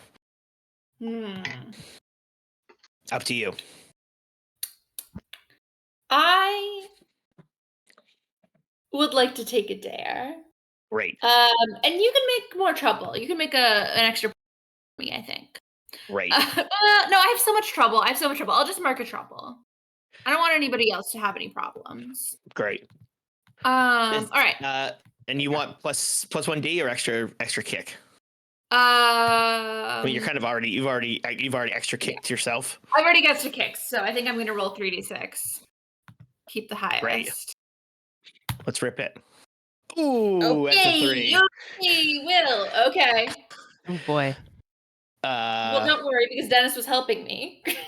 That's true. So it automatically. Wow. Yep. Yes. Oh. It's automatic success. Yeah. Oh, so what happens here? How does Dennis? Is it literally just like, oh wait, hold on? I wonder if. Okay, I have a silly thing. Please. But the adjustment that Dennis had done had like gotten them like. It's not just that it made them better; it also like made sure that it like stuck to her helmet better. Because she was kind of putting too much like sauce on her cartwheel. I just I pull out a screwdriver and just like screw it a little bit more. Yeah, for real. Oh, excellent. Well, I still get to add a complication because you got a 4 or 5, which is always delight. Yeah. So I think you're able to get away from this squid. This problem isn't related to the squid. It is related to a voice that you hear over one of your phone's rings. And by that I mean somebody just starts talking through your phone. It's not actually ringing. And there is a voice on the other side of the screen, or other side of the line rather. And it is, you all have a positive relationship with another crew called the Wicks. You who are sort of like the goth punk rock hardcore group. You hear a voice from somebody named Girl. These are silly names. Girl Sweatshirt, spelled Gearl. Like Earl Sweatshirt, but Girl Sweatshirt. Yeah, of course. Beautiful. Love this. You hear her voice over on your phone that says, "Hey, I don't know if anybody's out there, but we went into Des9 and there's this big air pocket that's below the surface of the water, and it's closing in quickly. I'm adding another complication here at a different location on Des9 called the Bub, which is some kids are trapped." And they are asking for your help. As you get away from the squid, you've defeated the squid. You all are zipping across the water towards the Bub. Well, you all know where the Bub is on the on Des9. It's a well-known place, but there's some stuff happening. There's some kids that are trapped, and they're your friends. Please, can anybody help? It's me, Girl Sweatshirt. Well, we gotta go help them, right? How lethal is it? If they talk into the phone. How is that lethal is it? Is that to Girl? Yeah. I don't know, man. Pretty lethal. I can't breathe underwater, so our boards, something's not working. I don't know, but if you could help, we'd love it. But I don't know. Maybe just leave me here. That's fine too. No, we'll get you. Just wondered who. All right. Should we like split people up, or are we going all? Is Tryptopher already there, having been launched off into the farthest? Yeah, pretty close. Yeah, I imagine you're pretty close. Maybe it's on your phone. It's like a distance thing. Mm-hmm. Yeah. And you just they just got patched into all of you. Tryptopher is pretty far out there, so he'll probably get there first. Say to Yeah, hey guys, mind if I drop in? Yeah, sure. Yeah. Again, our boards are broken. We came in, took a gnarly fall, and I snapped my board in half, so I can't even participate in the event. But we're stuck here. All right, we're coming for you. Cool. So what does this look like as Tryptopher is like arcing down towards the water's edge and sees the Bub below? Okay. I hate to be the person who's always like, remember this thing from Star Wars, but if you've seen Star Wars Episode 1, The Phantom Menace, the underwater Gungan City is kind of what I'm imagining, like these big bubbles, this big air pocket bubble underneath the surface of the water. That I think is probably, you have a hoverboard, you're a Slugblaster. It's fairly trivial to get into the Bub, but again, getting out of the Bub requires a hoverboard of some kind or a portal. And so I think you're able to sort of go in. It's 100 feet tall, this big giant bubble. There's big whales and squids and all kinds of crazy wildlife floating on the outside. Sort of like an underground. You ever been to like an underground aquarium, or aquarium that has like the water around it, and then you sort of walk through a tunnel? It's like that, but a giant sphere, basically. Okay. Yeah. Well, I think he's gonna do his favorite trick of somehow do a spin in the air that cancels his momentum, and then just starts diving straight down. Great. Yeah, you plunge through. It's inside the Bub. It's like it's a little musty. It's basically underwater, and there are the 3 members of the Wicks down here whose names are, I'm not kidding, Dog Burgers and Vomitron and Girl Sweatshirt. And Girl Sweatshirt, of course. And the 3 of them are down here. I think that, they know you. They've met you before. You have a +1 relationship. Yeah. Shout out Mikey Hamm for these names. These are the names that are in the book. I didn't make any of these names up. They're great. Yeah, and the 3 of them are down there. Looking at a between panicked and sort of angsty goth inevitability. Yeah. And Girl Sweatshirt looks at he looks at you and says, "Oh, man, I'm glad to see you, Triptifer." Hey, yeah. You guys look like you're in a pretty tight spot. Yeah, you could say that. I tried to project our drop in, but we didn't calculate the angle right, and we fell onto some coral thing, and it snapped our boards in half.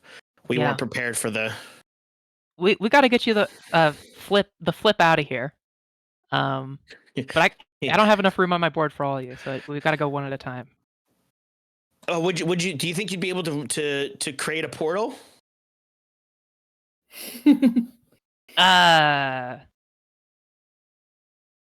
me check with my crew real quick. We got to see how much portal juice we've got for our run.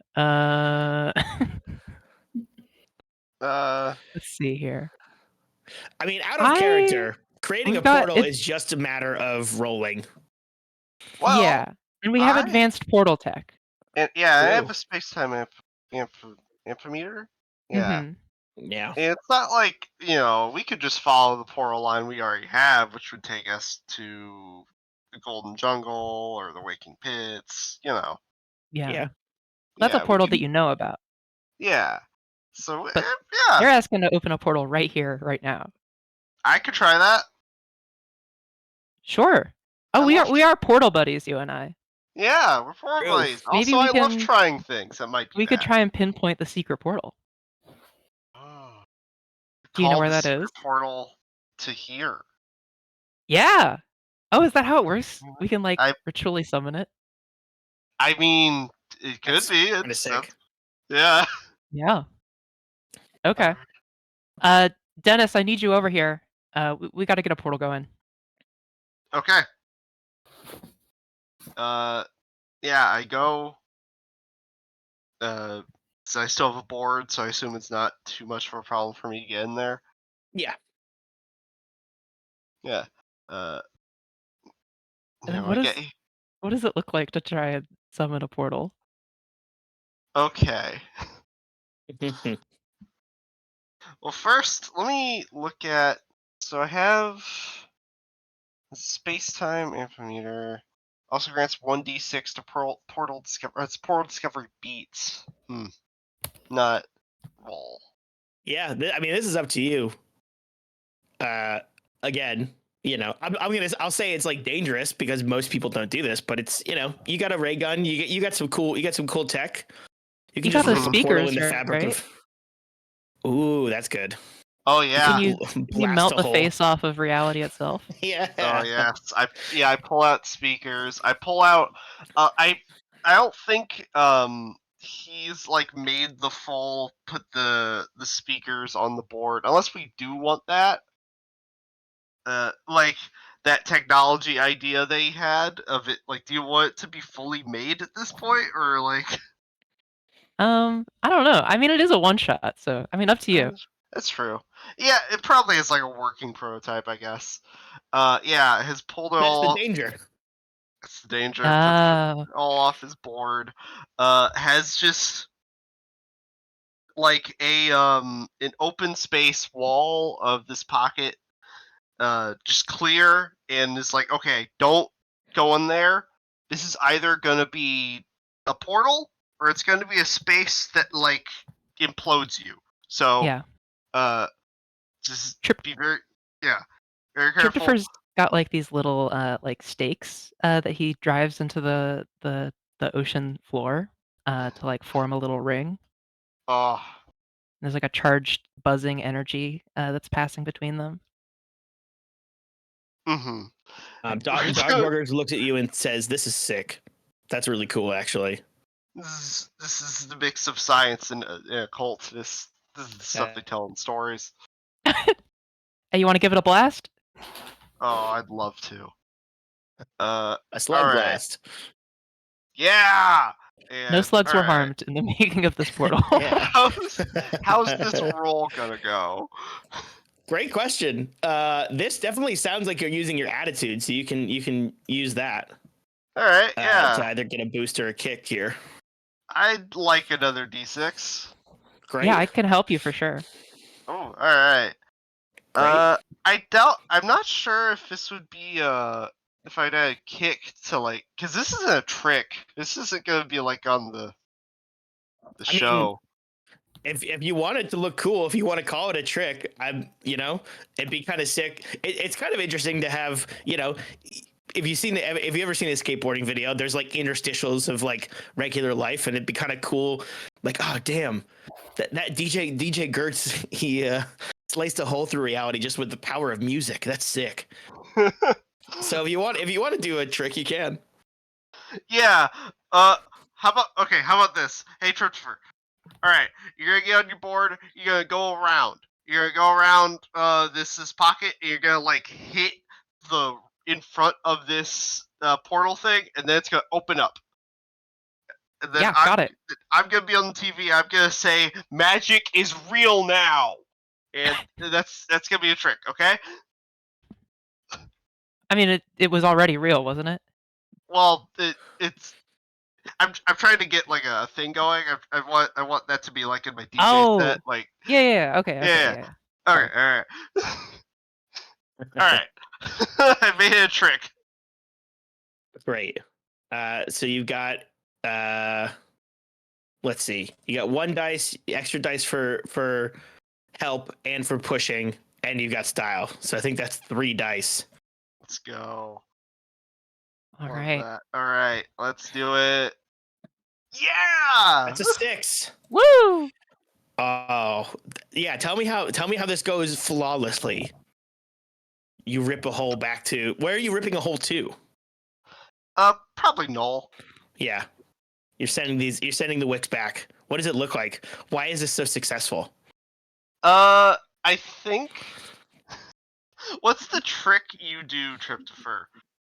Right on the spot where the portal would be before it opens.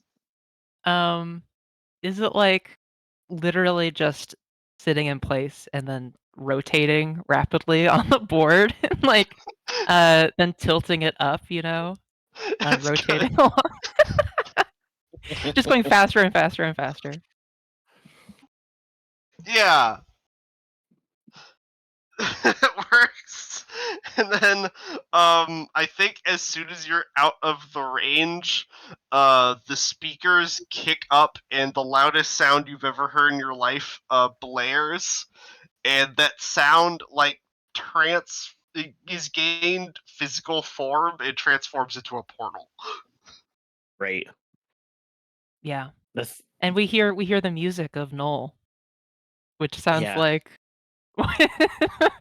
What does it maybe a sound loaded like? question. Yeah. I mean, that's a question for Dennis. What does your music sound like? My music or the music of Noel the place? I guess. What is your music filtered through the lens of Null?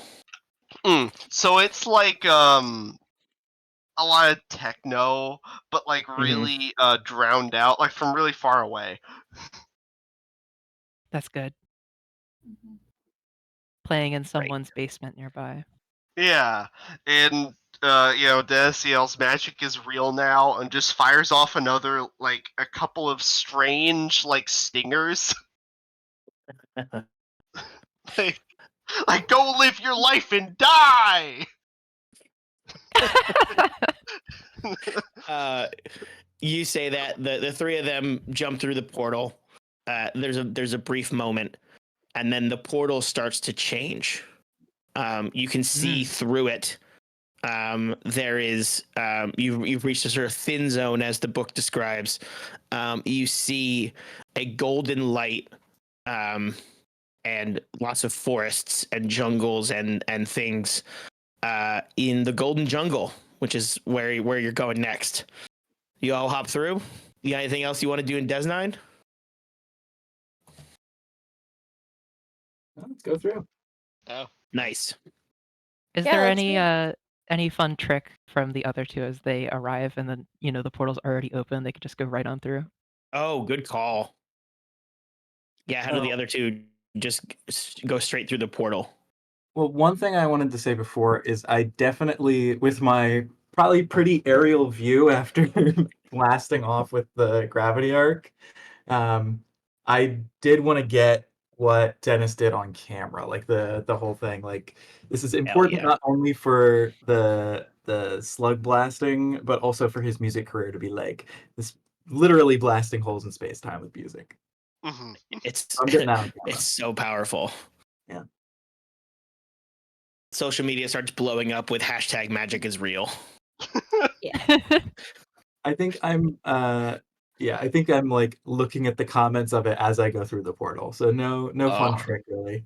That's also kind of cool though, the nonchalantness. Yeah. Oh, that's great. Melody, what about you? What does it look like when you go straight through the bub and into the portal?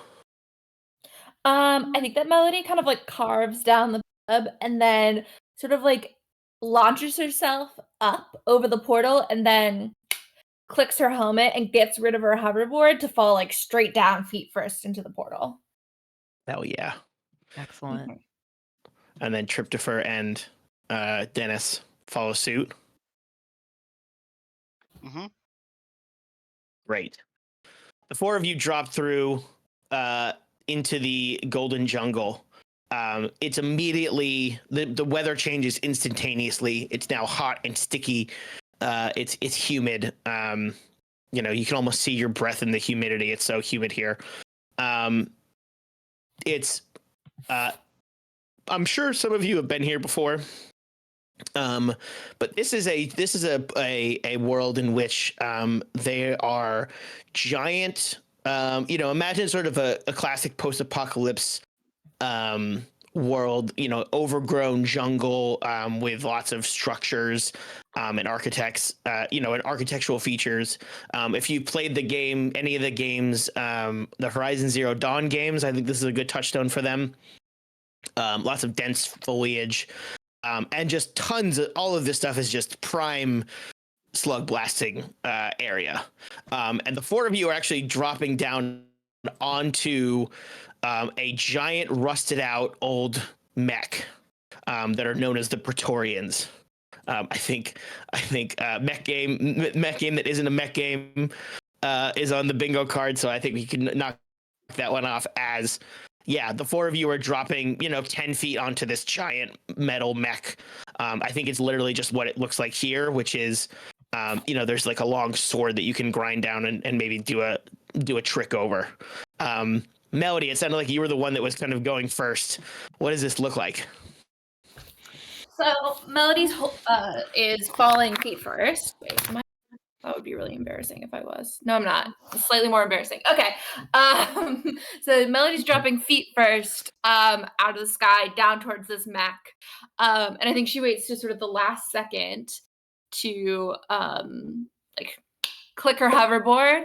And I want her to kind of like grind down the sword, like you said, and then kind of off the sword 360 to land on the foliage and kind of like I want her to kind of come to a stop. I'm thinking of like where she like basically I don't know if this is like physically possible, but it doesn't matter because slug blasting.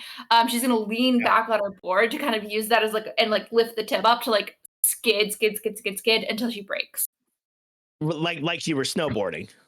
Yeah, like you were snowboarding. Yeah, Exactly. 100%. Hell yeah, that's great. Okay. Yeah, let's roll and see how it goes. I cannot pretend I'm patiently waiting, but I can use turbo.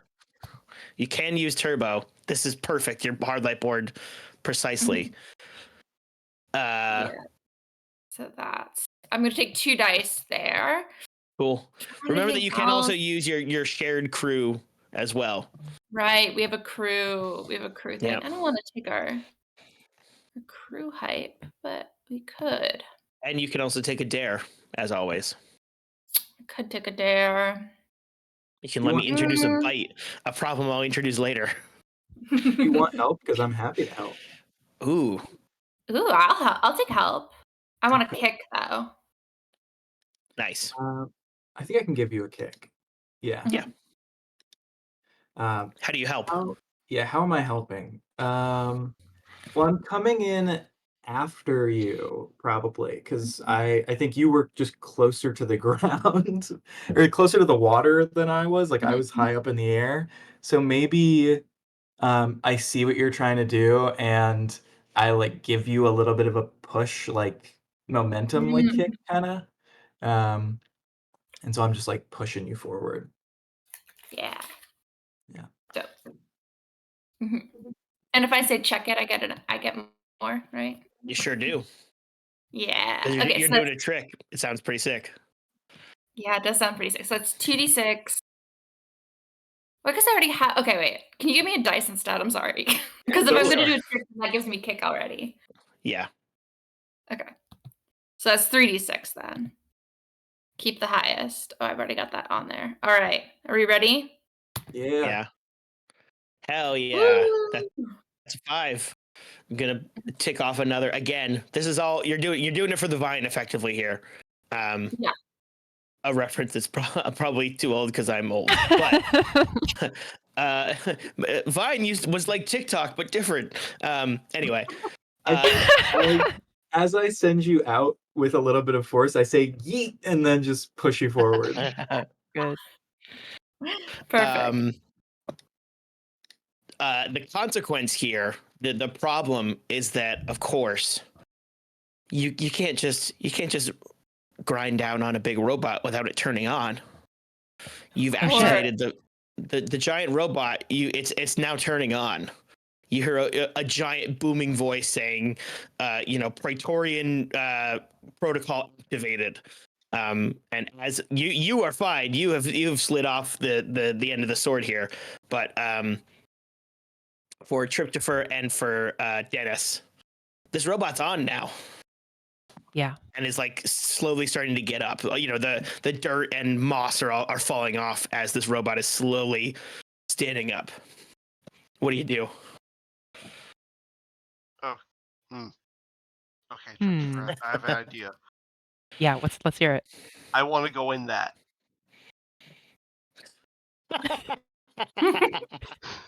I mean, where's the cockpit? I'll find out. Get in the robot. That's not a Dennis. curse. I can say cockpit. It's not. Yeah, it's not. No. Yeah, you're safe, right? Yeah. We just wait for like a second, just in case. Yeah, we're good. Okay. The wizard somewhere is like, it's close. I like the idea that the wizard is just listening to everything Trip says and is just like, 100%. Yeah. does that count? Yeah, it's like he's the FAA. He's like, it's close. It's on the That's line. the kind of guy that he is. 100%. I'm glad you haven't cursed yet. We'd be a little screwed. We're just in the middle of nowhere. There's not 20 people here. Okay. Yeah. Dennis, you're trying to get into the robot. You're gonna try to pilot this thing. Yeah, I want to try and fly into a gap in the armor. Hell yeah. Okay. There. Cool. So I think this may be a fun way to start using the speaker boost idea. Yeah. Yeah, and I think I'm asking if Trevor wants to try and distract it while I'm doing this. Yeah. Yeah, I could do that. Tryptopher actually takes this opportunity, falling down through the portal on top of this mech that's waking up, to deliberately make use of his curse. He's going to just be like, shit. Oh my God. And then as he's falling down, he turns into an energy drink can, and then the energy drink can opens up and sprays juice all over this mech.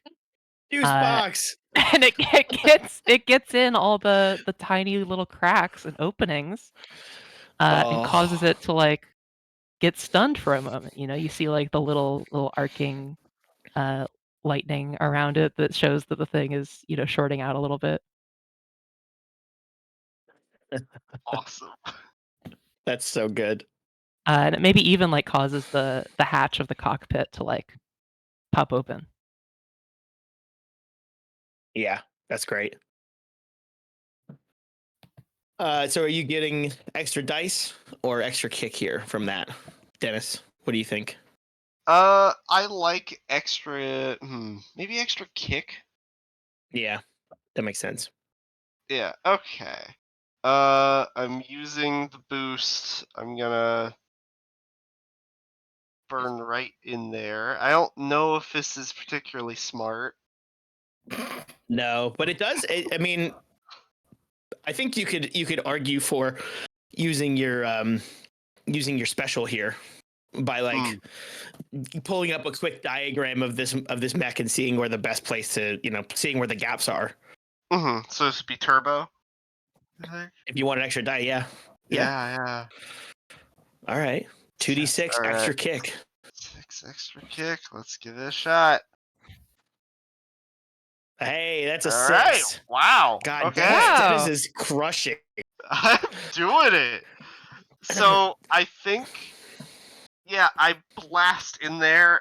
Maybe in like a chest cavity, like a chink in the armor, or like a place where the armor isn't there. And I think to combine with Cryptopher's move, I think I am just getting juice all over my head. So I'm going in the place where the juice is.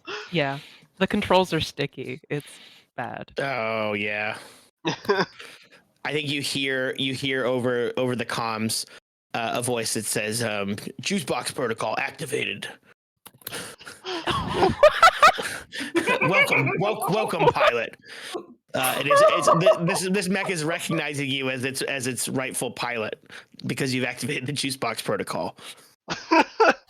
Wow. Yeah.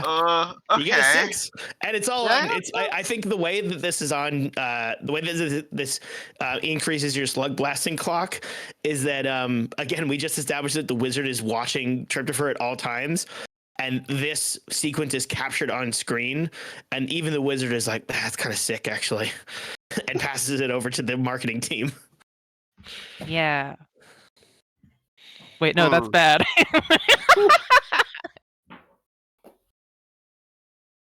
Now they're going to make an ad about the juice box protocol. Yeah. Okay. Now what do I do now that I'm in here? Great question. I think it's time for a sick trick. I don't know. You could pilot this mech. Yeah, this is your new board. Into a sick trick. Because I'm thinking whatever this is going to do here is going to be a singular action, and then this mech isn't going to be functioning. Probably, yeah, but it's going to be a cool action while you do it. Yeah, I want a cool action. I'm trying to think of like maybe trying to make the mech do a kickflip on a board that doesn't exist, and it just plummets down the trees. Yeah, that rules. Hell yeah.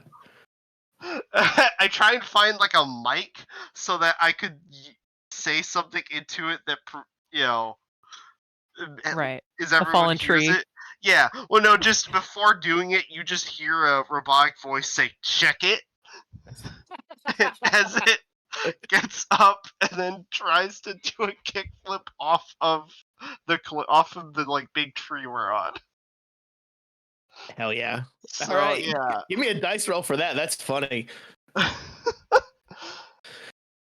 Yeah, just 1d6. I mean, I'd let you take. Never mind. It worked. Wow. Oh God, you got a 5. Great. So yeah, you do this. It looks very cool and very funny. And you jump, and it's exactly as you described. I think what ends up happening, the consequence here is that it's basically, this is a giant metal robot, and it's going to fall and collapse the things, the structure that you're all on. Watching this sick trick and getting it on film, and as a result, this structure that you're all on is going to collapse. Give me a. I'm gonna roll a. How many of there are you? There's 3 of you. I'm gonna roll a D3. 3 not in mech. Yeah, not in mech, exactly. All right, Melody. What slam are you gonna take here as this giant robot collapses the thing that you're standing on, and just so happens to hit you first or hardest, I guess. Well, let me tell you, I'm not taking a slam. I will be great. using Flicker Switch, which is a ability of my hard light board. Avoid a physical slam by marking 1 turn. You blink out of existence for a second. What's it feel like? So Hell Melody's yeah. on the ground. She's just sitting down there. She's looking up. As this like thing starts falling on her, she goes, "Oh shit!" And I think she reaches down to her board and she presses a button on her actual board. And then suddenly we watch her blink out and sort of like it. Basically, it's like her whole body gets covered in the light, and then just like pop out. And it's sort of like it asks me, "What does it feel like?" And so you know when you get like pins and needles in your foot. Imagine if you had pins and needles all over. And then for like a second. And then after say the giant mech is fallen past you, you suddenly like just a little bit, just a touch of body horror here.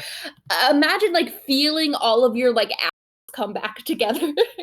So like you feel the pins and needles kind of like and like cure into your actual body as you as she like pops back up and goes, "Hey, watch it!"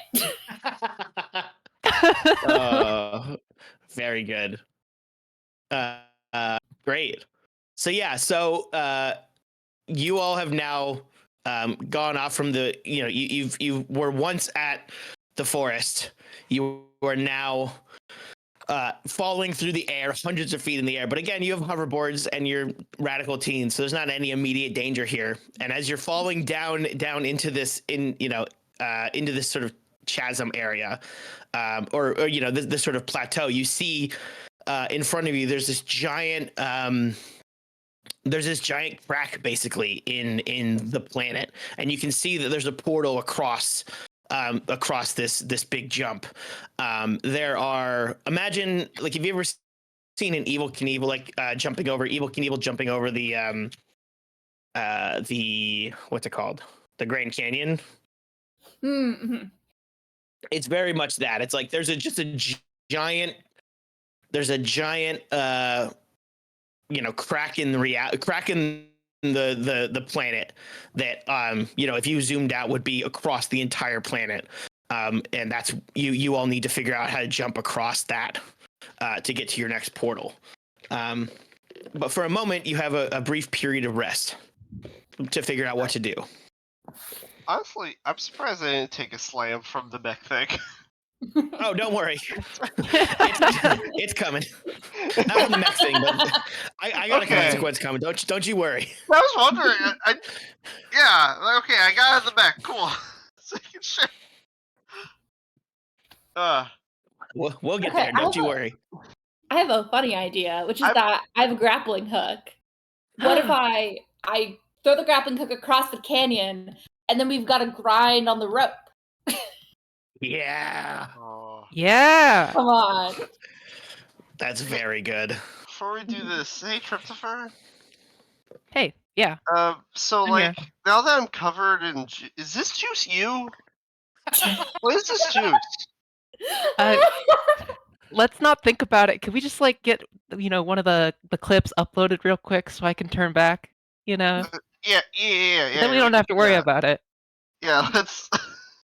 Does anyone... I'll record. Say something juice-like. I don't know. Say something positive about juice. Yeah, say something positive about the juice. stick you can't quit. Okay, that works. I'm just gonna post it on my Twitter for like 5 minutes and delete it. How does that work? Okay. Oh, this is really funny. I'm just making this up right now. Dennis, I want you to roll a 3d10 to see how many followers you have. Oh, that's And incredible. if it's above 20, you can turn. Triptover can turn back. Yeah. Oh, this. Otherwise, you have to leave it up. Oh I get no! advantage with the manager? Oh. No! Oh yeah. Yeah, Parker, if you want to, you can retweet it and see how many you have. Yeah. Okay, so that's Can we get- 3d10. 3d10. It would be funny if Parker has twice as many dice to roll. That would be kind of funny. I am active on the fanfic forums. You know what? Actually, you know what? You that's true. You roll a D100. You've got a lot of followers. Okay, great.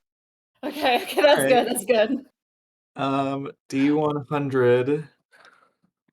It'd just be All 2d10 or I'm D100. just rolling DX and then I'm hitting D100. Yeah.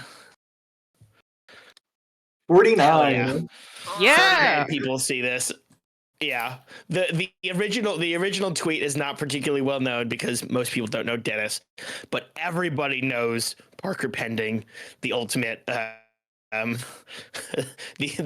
ultimate fanfic fan. I quote tweet it and I say, "This is so crab walker coded." And yeah, Huh. so many people are like, "Damn, you get a like from Wilkies." And then I delete it after 5 minutes, and that quote tweet Yeah. means nothing. Oh, you think I don't have Wilkie's blocked? You think I would let Yeah, Wilkie's follow me? It's the Wizard's private account. But you're back. Probably sticky, but back nonetheless. Yeah. He takes off his hat, and like runs a hand through his hair and is like, okay. All good? Turns to Parker and is like, I'm all good? I look normal? I do 2 big thumbs up. You are standing in a bunch of juice though. Oh, come on. Is that your blood now? I can't. All right, just like keep me out of frame for the rest of this. All right, I don't want to have to deal with the jokes about my pants being wet. All right. They'll dry off. I reach into the Voidware backpack and I take out a handheld blow dryer and I just start to blow dry. But Again, this from is a great distance. B-roll footage. It's Yeah. from a distance though, where it's very ineffective. Yeah. It's just Cool. like a little bit warm. Great. Hey, Triptofer gives Parker a little smile. Very grateful. I mean, Melody, you have a grappling hook. I'm not gonna make you roll to set up this line, but what I am gonna make you all roll is getting across it. What's everybody do when they try to, jump and grind their way across this? Again, how big across is the Grand Canyon? Big. It's pretty big. Yeah, 18 miles. Jeez. It's not 18 miles. It's probably half a mile across. It's long. You're gonna need a lot of speed to get across this. But if you do it sick, this will be really cool. Okay, the 18 miles is the widest point. Yeah. It's generally about 10 miles in the narrowest. So that's not too bad.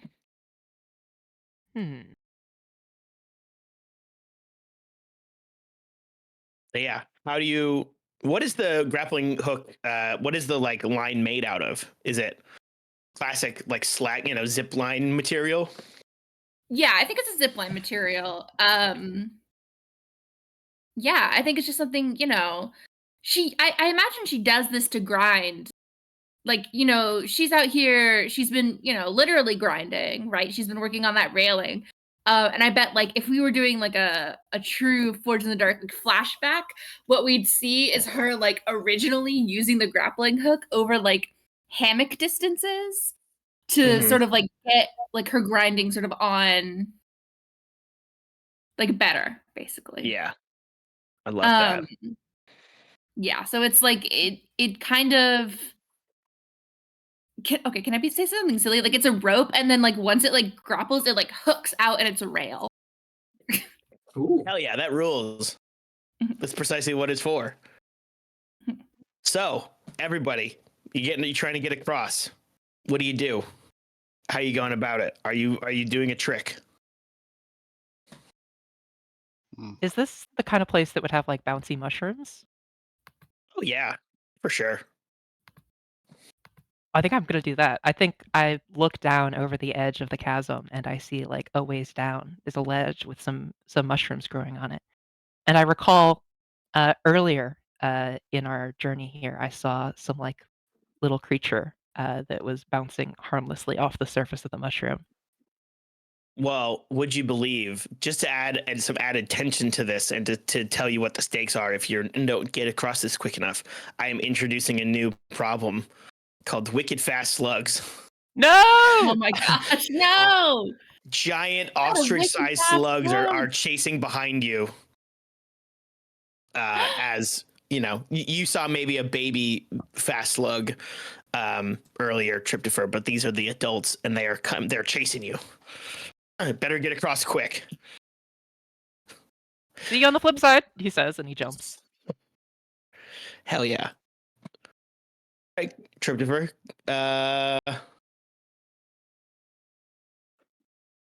What are you doing extra kick, extra boost? Are you taking a dare? I should definitely do this as a trick. Yep. And I feel like if I can land with if I land no, that doesn't make any sense. I was gonna say land go face ahead. first. That's terrible. That's not a Usually trick. usually not a good idea. But people do love to watch slams. That's They true. do. Check it. I'm gonna face plant. What if it's a fake face plant? Think about that. True. Right. Oh, you like know, I'm really you know, selling it to make it look like a faceplant. You know, it'd be kind of sick if it looked like you're gonna face plant, and then actually what you're doing is a handstand on the board. Yeah. That's great. And so then that way I can activate the hoverboard at the same time that it is bouncing off of the bouncy mushroom. Hell yeah. And yeah, I'm just gonna go. I think cartwheeling through the air. I think I hit it at a little bit of an angle, so the push off isn't totally even. Yeah. Um, Do you want to use one of your crew's hype, or do you want to tell me how the void cube helps you? You know, having recently come back from not being a void cube, I'll allow that. No, I don't think it's helping me here, but I will go ahead and take a crew boost. Nice. So that'll put me at 3 dice here because I get 1 for doing a trick. Oh right, yes. All right, I'm gonna give this a roll. That's a 5. 5. Oh, let's go. Cool. So yeah, you do this. You flip up. You're doing a handstand. It's sick. Again, I'm gonna go ahead and, regardless of how others do, you've gotten another very cool thing on video here. Hell yeah. What I will say is actually, can I be holding the camera in hand and it's like a POV? you are jumping off the cliff. That's actually a better. Oh yeah, that's really good. That's great. Yeah. So, I think you're going to take a slam here, and I think the slam is. I think you sort of slightly miscalculate how far you needed to activate the board. I think you overestimated how far away the line was from the board, and so I think you do kind of hit your face on the board when you're handstanding. You know, you don't fall off or anything, and it still looks cool from your camera angle. It doesn't look any different, but other people, you know, your teammates can see you just basically just hit your face directly on your board. So you know, take the slam like you know, face smashed. That sounds like a slam for sure. Actually, I think I'm gonna nope that. Nice. Yeah. And that's just you know, recognizing, oh, I you know, doing it in your head. I should actually activate it a little quicker, or a little less quick rather. Exactly. Great. What about our other three? How are you getting across? What's the move?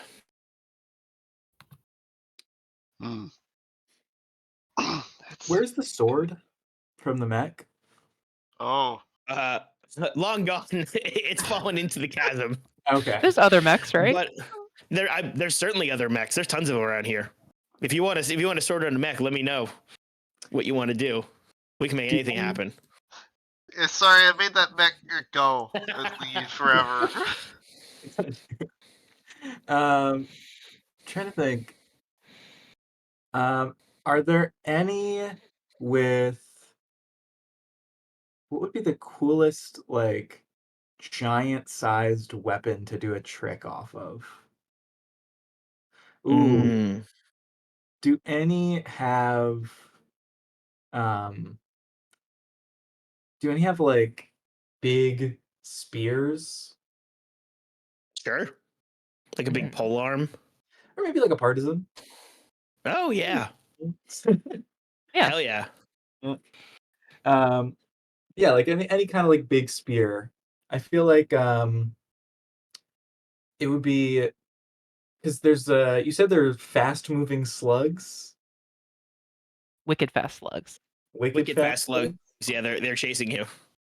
I think what I want to do, and I'll use the gravity arc to set this up, just like move it into place a little bit, is I want to have a little like fake catapult where like I'm on the tip of the spear, and then the pole arm is like resting against like part of the mech or something, and then the slugs like teeter totter like fall onto the bottom of the spear and like shoot me off into the distance.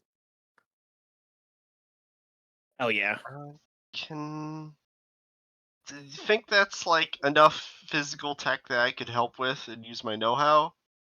Totally. Yeah. Okay, I bet. How do you help here?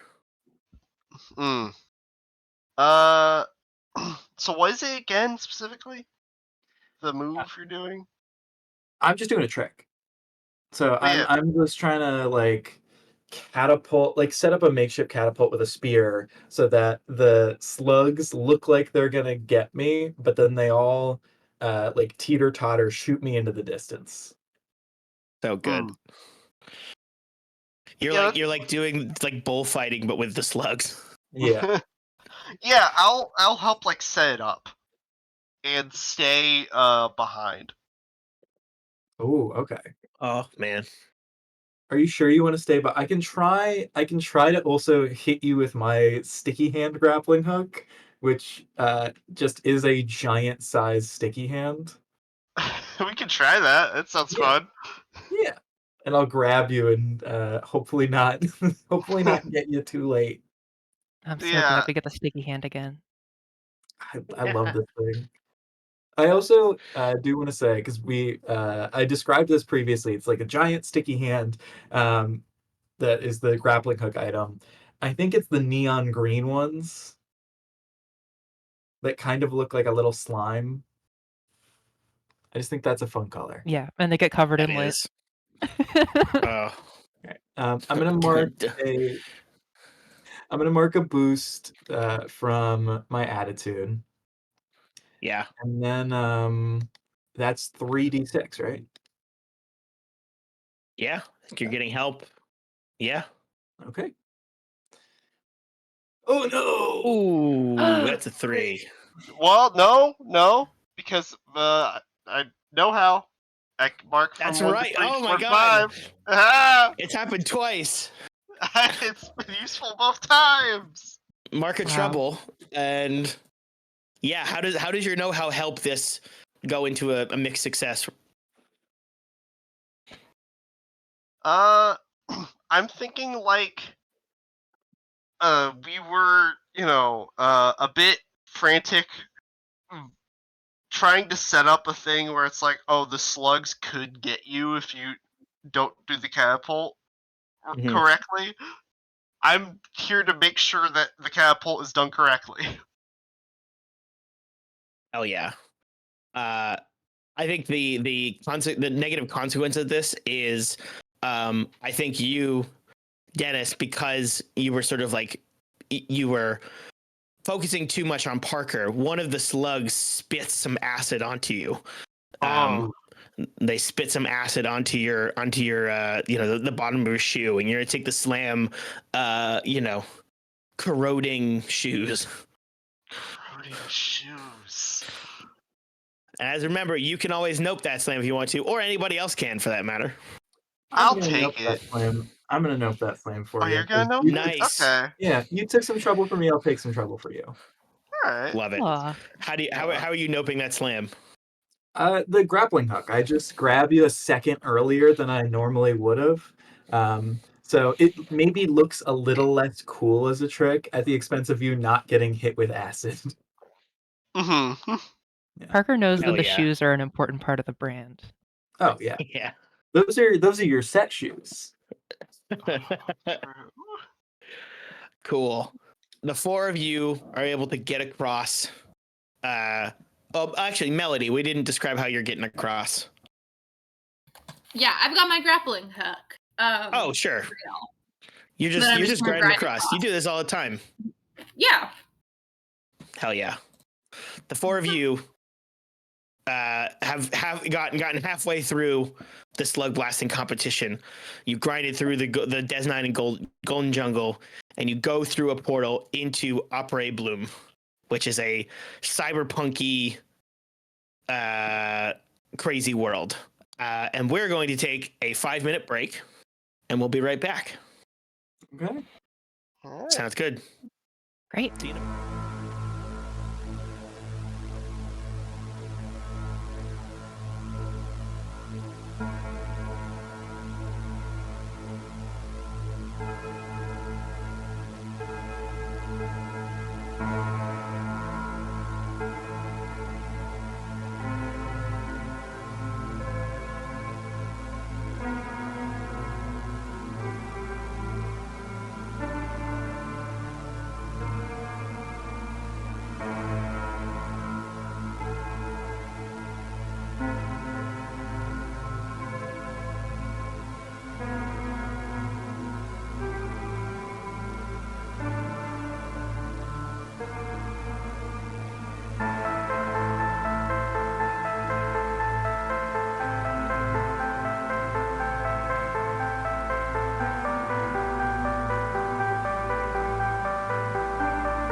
Welcome back. Our slug blasting crew has now gone through Desnine, the ocean planet, and the Golden Jungle, the fast slug mech-filled jungle planet, and now they have gone into they've gone through a portal, and now you're in Operablum, which is a giant futuristic cyberpunk as hell dimension. This is like. It's nightclubs and neon lights and weird, spooky, weird fog all over the place. This is vintage classic cyberpunk. I think the portal opens you up directly near a giant warehouse that is. You can hear the sound of techno music sort of bumping. In the background, as the sort of rain trickles down, classic cyberpunk stuff. You are standing outside of Matt Static, which is the hottest nightclub around, and strictly has one rule and one rule only, which is no teenagers. But you can hear a cool party inside. What do you do? Ugh, I hate this place, says Tryptopher.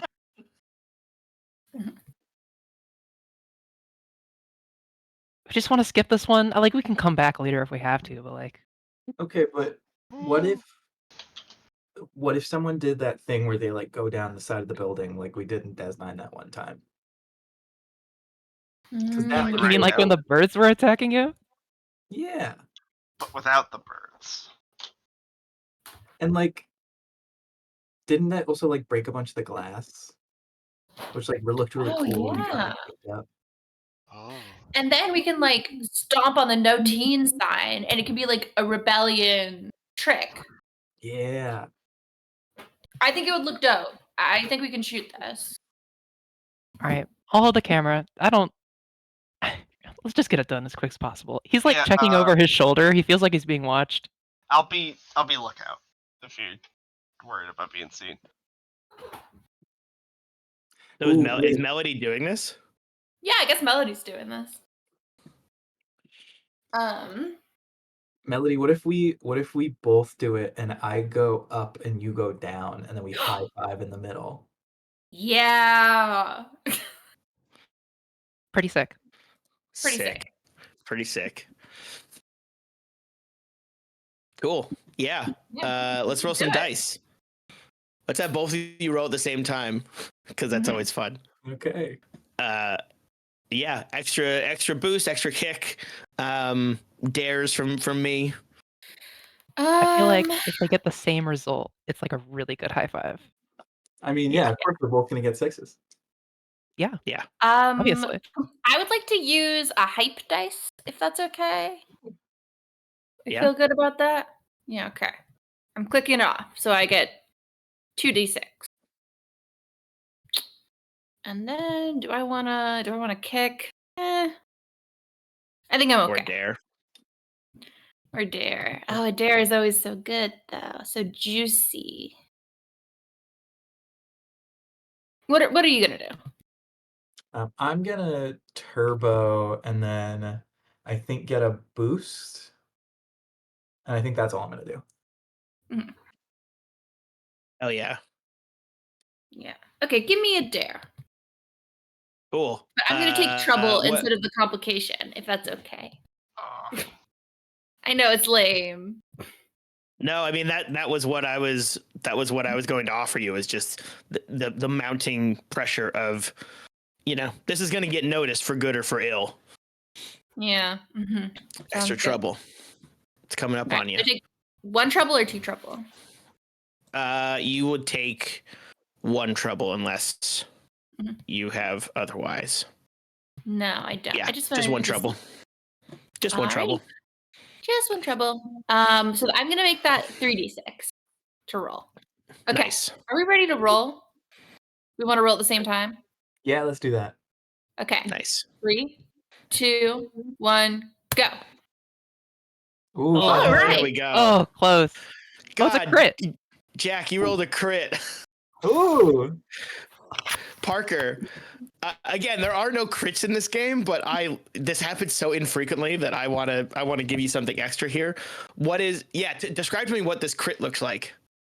I mean, can the crit just be like because it's like a double trick, the crit just raises up melodies a little bit more? So Ooh, melody that's good. difficult success. I like that. Yeah. I like that a lot. Yeah. Again, you all described to me what this looks like as it's captured on film of you ripping down the side of this nightclub and stomping on the no teen sign. Can I add a thing that might Please.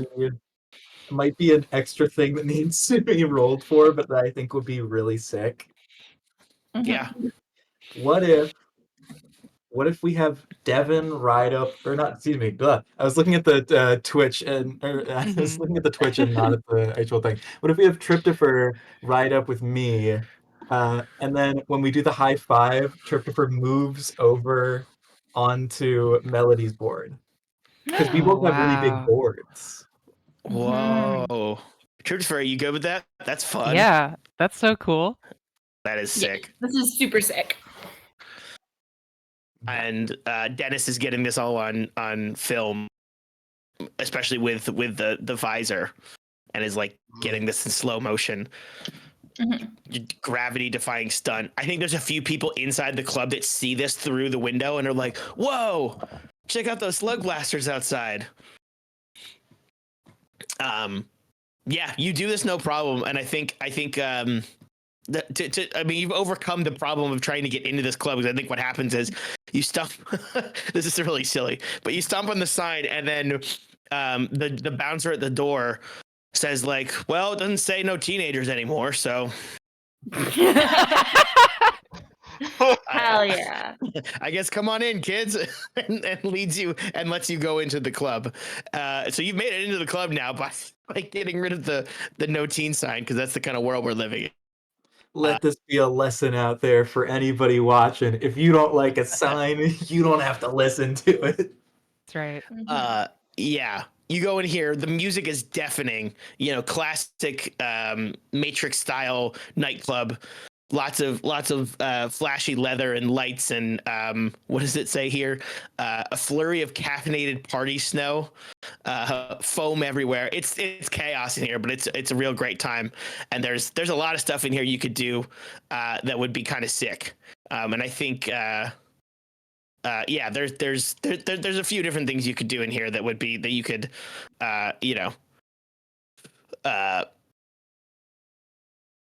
get some cool things on tape, primarily of which I think, Dennis, what you see is the DJ at the top is not really that good. The DJ is not particularly good. Oh no.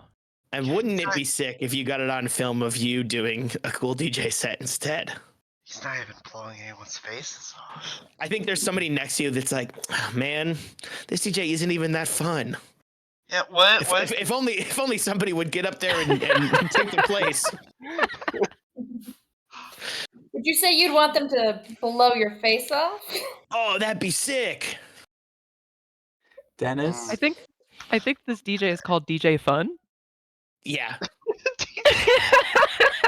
What's up, everybody? It's DJ Fun. I only play oldies. Time for the new days, old man. All right. Magic is real. Magic is real. Okay. Now. Do you want me to get you up there? Yes, we need to know the way to like oust him and do it. What do I have on me that'd be good for this? No, I can't just shoot a ray gun into the air. That wouldn't do it. The other suggestion that I'll give you here is that I think as you're coming into the club, I think there's an announcement of a dance competition, a dance off happening. That, oh wow. Another way. If any of you are natural dancers. I think Parker is not a natural dancer in terms of ability, but is a natural dancer in terms of enthusiasm. Hell yeah. I do think they're not going to dance though because they want to help out. Oh. They want to help out Dennis right now. This is Dennis's dream, This is Dennis's dream. and dreams are everything. And if you fail, you can upgrade it into a 4 or 5 with your knowing of your help of dreams. Mm. Yeah. All right. Yeah. Okay. What if? Okay. So I was just thinking of a way to combine the dance off and the get me up there. Yeah. You have to challenge the DJ to a dance-off. Ooh. That's so good. Or I was thinking like I dance with one of you and we're on our boards and you fling me up there while spinning. That's Also sick. ridiculous.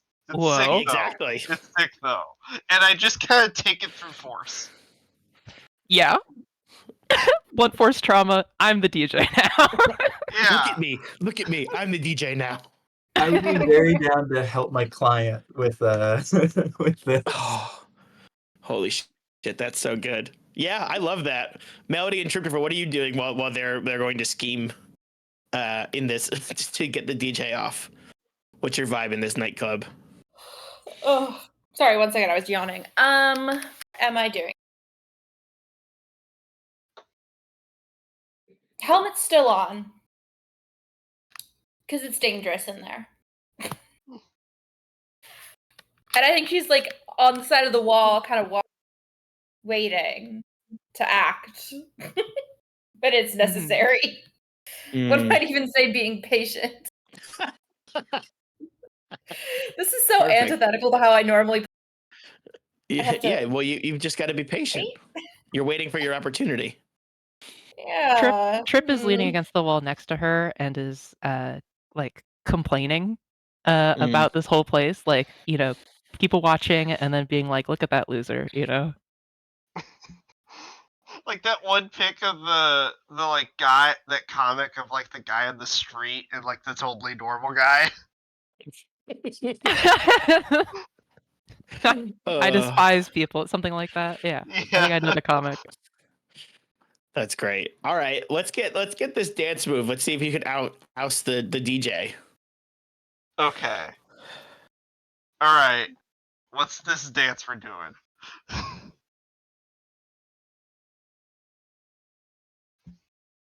I think it is a dance that like is more about, because again, Parker's not like very technical. Sorry, I'm getting back into the cyberpunk headspace, and I was about to make a Johnny Mnemonic reference. I was about to say Parker's not a technical boy, but I think it's really just like a lot of stomping, and like we're like doing like our arms interlocking, like spinning in a circle kind of thing, and then maybe Parker just like flings you at a certain point. So like, good. Flings me, reveals that like I've been on my board this whole time. Wow, that 14-year-old girl is so strong. She flung that guy across the room. Yeah. That rules. I mean, Parker does carry the heavy-ass backpack everywhere. That's They're true. pretty strong. You can knock a guy out with that. I have. True. So, let's get some dice rolls here. I think this is Parker rolling and Dennis helping. I think go ahead. For the I don't think this goes into my know-how. So Probably not. this is funny. I think your roll is going to come next when you roll for your performance, probably. Yeah. True. Yeah. So this is I'm not going to do it yet, but if we do fail, I can always invoke passion to get it up to a mixed success. So this will succeed. It's going to be and you also get to you can clear a slam or refill your hype, which is pretty good. Yeah. With that in mind, I'm gonna actually I also think too that this is definitely my heart helping with this because first off, this is just like a dance of like just energy and like pure emotion. Like it's not a technical thing, but also this is me helping a friend with something that I know means a lot to them and trying to like be there for them in a moment where they need me. So I will clear the boost and then immediately mark in my attitude a kick. Right. So I'm going to use a kick there. And then is there a benefit to multiple kick? I think I don't think in as written, but if you want to do that, if you want to do multiple kicks, I would give Dennis a kick on his dex roll for free. Oh, absolutely then, yeah. So I'll Nice. mark a kick on my Voidware back too. Oh. And I took out glow sticks from the backpack. Oh yeah. Yeah. So I've Cool. just got these big glow sticks also. And let's roll. It's just going to be 1d6, but even if it fails, we will get a success here because I'll just mark a trouble. Yeah. That's a 6. Never mind. Doesn't matter. Go. Good lord. Yeah, this works. It's all captured on film. You fling Dennis across. Dennis, what does it look like as you knock DJ Fun off of their perch? I don't want to like kill this guy, so I'm not going too fast to him with my board, but I hit him in the like chest. He goes, ooh. Nice gut punch. You knock him off the perch. Yeah, I go, it's our turn now. The turn for the new age, the new order, and that new order is anarchy. And he puts, and then everybody in the crowd starts shouting, "Anarchy! Anarchy! Anarchy!" They're ready for your performance, Dennis. He sets up the stuff, puts everything down. I think I'm gonna use a kick from a boost from my hyperactive visor. Nice. To make sure this is good. All right. Sets out all my speakers, just makes my setup as fast as possible. Some green fluid sprays around, and gets ready to do it. All right. So Parker's thing helped me, right? Yeah. Yep. All right. Let's go. So it's what? Do we think it's a kick from Parker's thing or a boost? Kick. Okay, makes sense. All right, let's do this. Boop, boop. Yeah. There you go. That's a 5. Yeah. People, do you say your name, or do people just think you're DJ Anarchy? Say it for last. Say it for the last thing. Mm-hmm. Yeah, people are losing their minds. Christopher and Melody, you see everybody. There's like one person who comes up to you, and you ever seen the video of the guys freestyle rapping, and then there's that shot of the guy, and he goes across the frame, and he's like freaking out. It's like that. People are losing their minds. This is really successful. That said, you got a 5. Mm-hmm. And I'm going to pay off something that happened a long time ago when you were in that mech. Oh. That mech, of course, the mechs were owned, were at least operated on, or at least somebody had gotten into them from Wilkie's. Oh no. And there, before you, Christopher, you see the wizard carve a they've been tracking you, Dennis. The wizard cuts a hole through reality, and goes, "Thanks for the free marketing, children," and grabs the tape, grabs the the camera basically from you, and starts to run away. I'm introducing a complication called pickpocket steal something. Yeah, And here's the is going thing. to run across the dance floor and down into a basement, down towards what you all know as the drop line. Yeah, I don't know about that because I've been patient scanning the That's true. crowd Yeah. True. for That's true. complications. And okay, so you know how Yeah. I have a grappling hook that turns into a rail? Uh-huh. I'd like to lasso the wizard and then like tie him up in like a skate rail. Okay. Great. This is gonna be a roll. Yeah. This wizard's very powerful. Yeah, I can imagine. So I'm gonna use a boost from my attitude. I just think there's something gritty about lassoing a. Yeah. Yeah. Totally. Wow. Not today, wizard. Yes, I have been patient, so I'd like to take +1 kick on my action. Great. That's 2d6 plus kick. What else can I do? Christopher can help you if you describe how. Well, this camera gets stolen, just like right out of Triptifer's hands, and he's like, "Wizard!" And starts running after him. Yeah, and I think it is like he's caught up in like keeping ahead of Triptifer and like maybe taunting him as he keeps ahead, and just isn't watching out for Melody. Yeah, that's good. All right. I'll take whatever you can give me. Boost or kick, up to you. I just have a boost, unless I can give you my turbo for my signature. I mean, it's related. I would give it to you, given that this is. I think it's related. It's your cube. Yeah, you can get a boost if you want. Yeah. Awesome. So that will be 3d6 plus kick. Yep. All right. Let me make sure I'm doing this right. That's right. 3d6 plus All kick. right. Yeah, I know how math works. 3. 6. Yeah. Don't look at the ones. They don't count.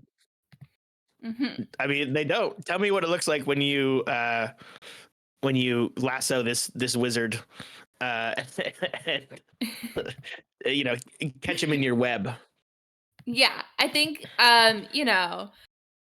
Melody, kicked back, arms crossed, one leg up on the wall, leaning on it, kind of looking around, sees the wizard, and with the fastest gunslinger in the West, except for it's a lasso that turns into a skate rail.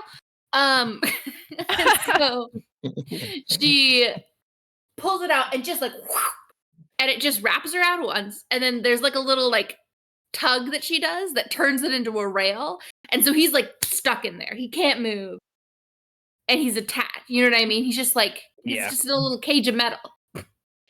Yeah. Let me go. He's Looks turning like you're into the one who evil. got pranked today, wizard. Yeah. That doesn't even make any sense, you child. You'll never be able to finish this contest on time. We'll see you'll about never that. be able to finish this contest on time. That's what you think. Trip high fives Melody is like, nice one. Little did the four of you know that the portal to Popularity is at the end of the drop line. Damn it! I said where the portal was. Well, guess what? We did know that. So give us our camera. And stop being such a killjoy. I think the way that you've lassoed him is his hands are out, and he just like has, he has no choice but to give it to you because his palms are just out and open. Mm-hmm. He's like, better not swear, Thank you Triptifer. Otherwise, you're gonna need to go to heck. show everybody. Not a swear. Still has Close. to abide by it. Can't just turn you. Yeah, And- totally. And flips the bird at him as he turns to leave. God, it's so close to a swear.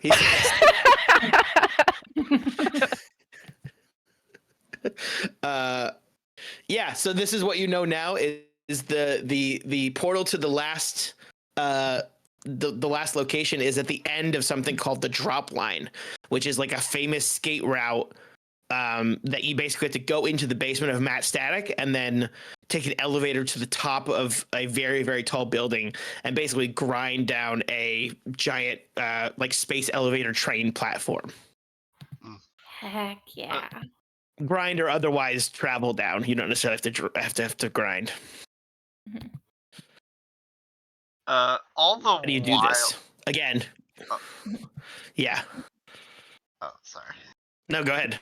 I'm just saying, all the while this is happening, DJ set's still going on. I just kept going. Yeah. And you're hearing like a text to speech of a woman say, "I have a horrible skin disease, and the only cure is this," and then beat drop. It's like stuff like that over and over. I think he ends it by playing what is, let me see what it says. A file screenshot or image file. I think on my gear. I think to him, what that is a commissioned 3D animation of like a cartoony version of him exploding, and then it shows God. DJ Gertz. Everybody's like, "Yeah, DJ Gertz." Somebody throws up their like a notepad. Please sign it. Sign it. Yeah, I do. Yeah. Ugh. Everybody, it's chanting your name. It's hard to leave this place because they are, but people now know DJ Gertz. Someone to keep in mind at our next sick rave.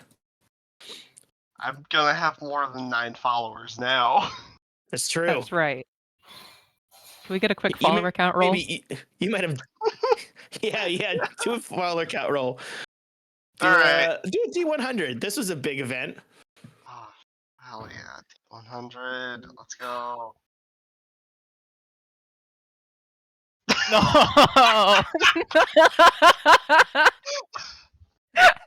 Oh. You know, that's funny. Yeah. Oh, poor It's Gert. double the amount. You've doubled your follower count. Yeah, double the follower count though. Can I retweet it? Please, yeah, let's do it again. Do it For again. D100? Go ahead, Park it. D100, yeah. Oh my Oh god. my God. So I'm saying, perfect. go follow my friend. Oh, that's so funny. Devin makes sick beats. So, what's your plan? Getting down this big space elevator. You have to, again, the route is down a big space elevator train platform and dropping into a portal that's hovering over a big mining facility, on the edge of town. You guys, can we hold hands? I Are you scared of immediately heights? hold your hand. Like, can we do like, how like sometimes people do like tandem runs in like inner tubes or whatever? What if we did that's so that? good. But like The four into of this you portal. across. Yeah. Mm-hmm. Oh, let's get a group roll. That's great. Yeah, really good. Does this game do group rolls? No, but you can all roll at the same time, and I'm gonna introduce group rolls. Great, yeah. Alright, so D6. What was I gonna say? I will say this feels like describe how your heart helps out in action. 100%. We're literally holding our hands and being friends. It is literally the power of friendship. Yeah. Oh, also, I succeeded on the throw, so I guess I untick the kick from before. Yeah. I'm gonna boost for this one. Nice. Mm-hmm. I'm also gonna boost too, so I'll have 2d6. Cool. Nice. I'm going to use double dare, where instead of taking a dare, I can just mark 2 trouble to get plus 2d6. Hell yeah. I'm willing to just roll 1d6. Nice. Yeah, you're riding the high off of Yeah. literally achieving your dream, so that's great. Yeah, I think Dennis is quiet and he just says like, "My life has changed." And nothing else for a bit. Oh. Well, I got a You got a 6, so six. never mind. Wow. 4, Every- 6, 6. Oh my god. That's 3 6s! The power of friendship. It feels like every time I've rolled a single d6, I've gotten like a 5 or a 6. I mean, I think the reason I got a 4 is because y'all are all much taller than me. So No! my No, arms are no. fully up and I'm kind of like hanging in the air.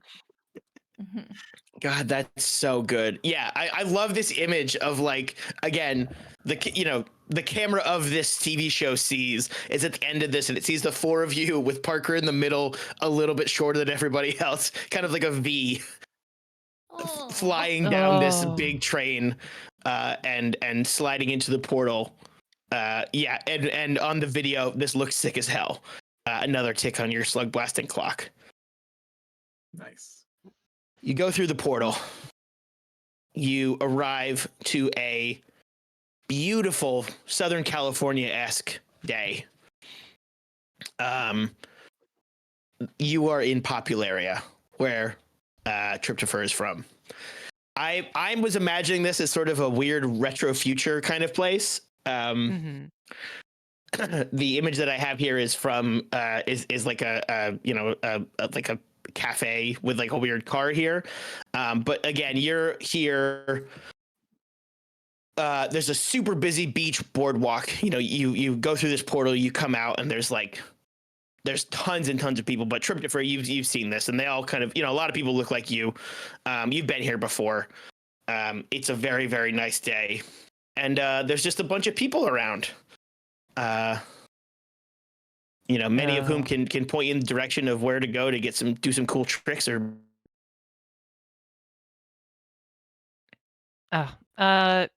This place is, it's okay. I'm guessing the other three have never been to Popularia before. No, I don't think Dennis has. No, probably not. Wow. I want to Yeah. come here to get the zines. Well, I mean, you're here Yeah. now, and it's gorgeous. Oh, I bet. Tryptopher takes out sunglasses and puts them on. Puts the hat back around the other way, so that the bill is maybe going to help hide his face.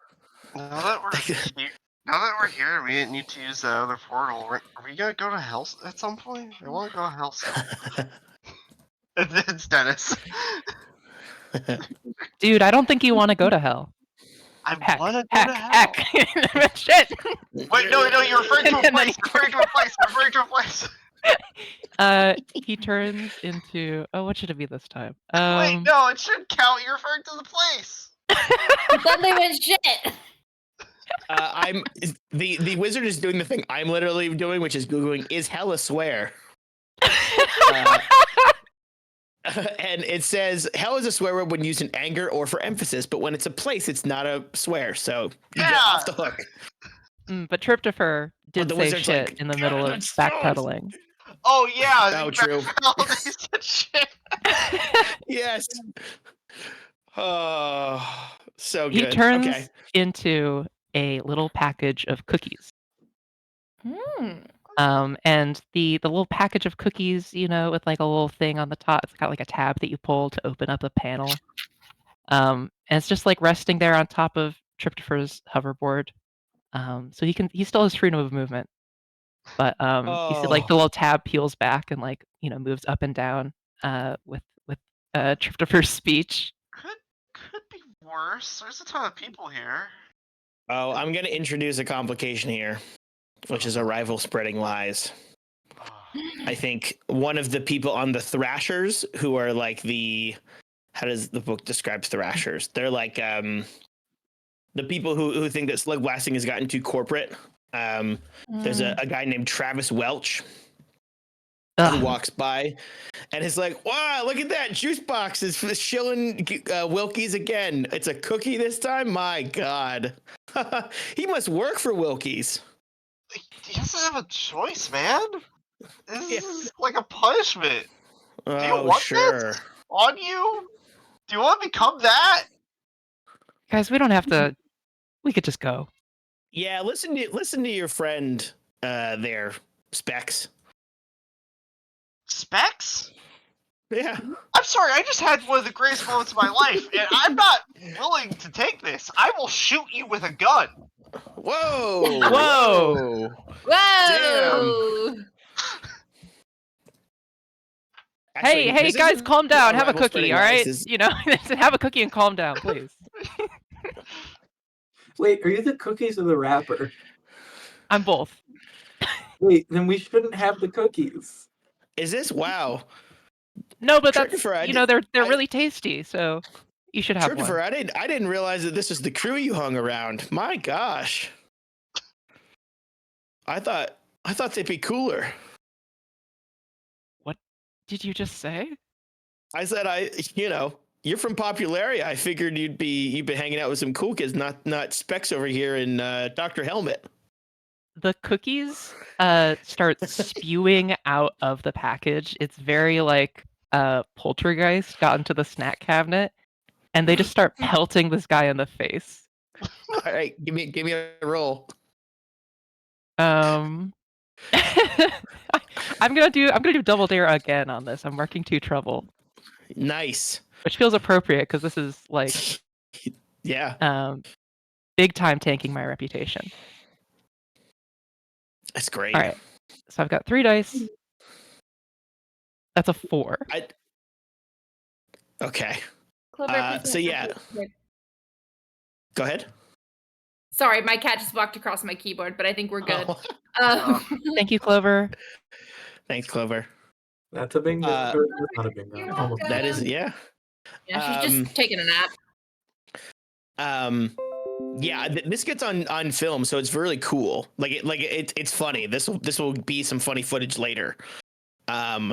But people are starting to notice you're making a scene a little bit. The complication here is that like people are starting to notice you, and as a teenager, is there anything worse than adults? Actually, no. You know what? It's not people smirking. You don't know why. It is the old guard is watching you, evaluating. Oh, Christopher, I no. think your dad is around here. No. He's hanging out with his old Slugblaster friends, like not intervening because he doesn't want to, he's not gonna do that. But it's a bunch of old heads who are like, all right, let's see how it goes. And one of God. Travis's friend that's with him, whose name is Lee, is like, all right, we tried to play nice with you all, but it doesn't seem to be working. So why don't you get on out of here, suburbs? This is the beach. You don't belong here. I think we do belong here. Are they that different? And you want to know what? I'll skate you for it. Oh, you think you're tough? I think I'm pretty tough, yeah. Sure. All right. Yeah. What happened? What do you get if you win, and what do we get if I win? Loser leaves town. Loser leaves town. And I want your board. Ooh, the crowd that's now come is like, ooh, and Lee is like, all right, fine, but if I win, what does he get if he wins? Trixter's not allowed back. He's got to stay here for good. Oh. You're not my dad. Yeah, wait, that seems... Oh, you can't scared? force You that. scared you're gonna lose? That's fine. Oh, doesn't want to participate. Too scared to lose. I've got this trip. Don't worry about it. This loser doesn't know what's coming for him. All right. I pull out, just in case, from my bag, a cookie pack sized hoverboard that Triptifer can use as the cookies. Like a tech deck. Yes, like a tech deck. All right, Melody, you got this. You can't let this guy win, all right? Never. Yeah. What are you doing? Is it like a skate rail? Is it a skate route like you did earlier? What's the contest here? Yeah, I think it's a Who can skate route jump that the we did highest? earlier. And we're looking for like most air / speed. Like a little bit of like you're going down, down, down, down. I'm thinking of like, okay, I think the snowboard event is called like Big Air or something. Yeah, it's just like big jump. Yeah, big jump. It's just going to be the coolest jump. For that, do we want to uncookie Tryptopher? Or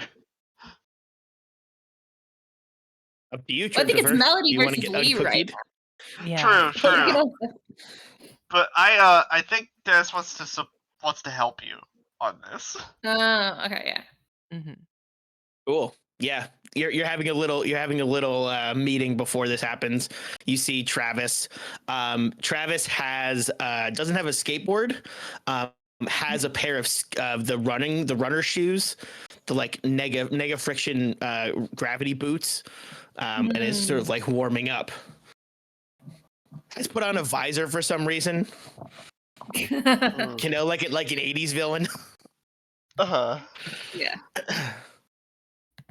So Trip right now is like he spotted his dad across the boardwalk and now doesn't want to turn back because then his dad will know that he turns into commercial products. Oh, good point. Yeah. True. Okay. Hi, these cookies aren't your son. I'm just regular talking cookies. It's just regular cookies. That sounds weirdly like your son, but pay no attention. Parker, what I will say is that if you want to give a little pep talk before this goes on, you can clear that hype, and you can reset your boosts and kicks here if Melody wants to use that on her roll. Oh, you can't see me. I'm giving thumbs up. Like, yeah, I love a pep talk. Does Parker give a pep talk here? And if so, what is it?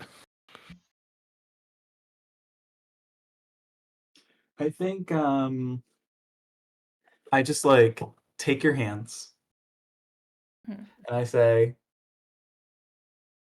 no matter what, this dude gives terrible nicknames and you give way better nicknames. So you know that you are way cooler than that squeeze bag. So true, Parks. Thanks. Yeah. Anytime. And kick his butt so we can turn our friend back from cookies. Also, Absolutely. I'm sorry, I kind of flew off the handle there. That was uncalled for. Yeah, it's okay. It came from a good place, but I wouldn't be. I take your hands. It's okay. Make sure not to threaten to shoot people in public or even in private. It's not great. Yeah, I'll work on that. I love Parker being like the youngest and being the voice of reason here. That's so good. It is pretty powerful. Would you do you have a slam that you want me to clear for you, or should I refill the hype? No, refill the hype. All right. I'm fine. I'm so powerful with my slams. I've got 2 more slams to take. Okay, amazing. True. Okay. Hype is refilled. Wow. Amazing. I kind of want to put one of my speakers on the back of Melody's board. Yeah. Wow. It maybe goes like, okay, it's not gonna blast as much, so it won't be fully clear. It'll still look natural if that's what you want. Yeah. Yeah. All right. That's great. That be just help, or should I roll for that?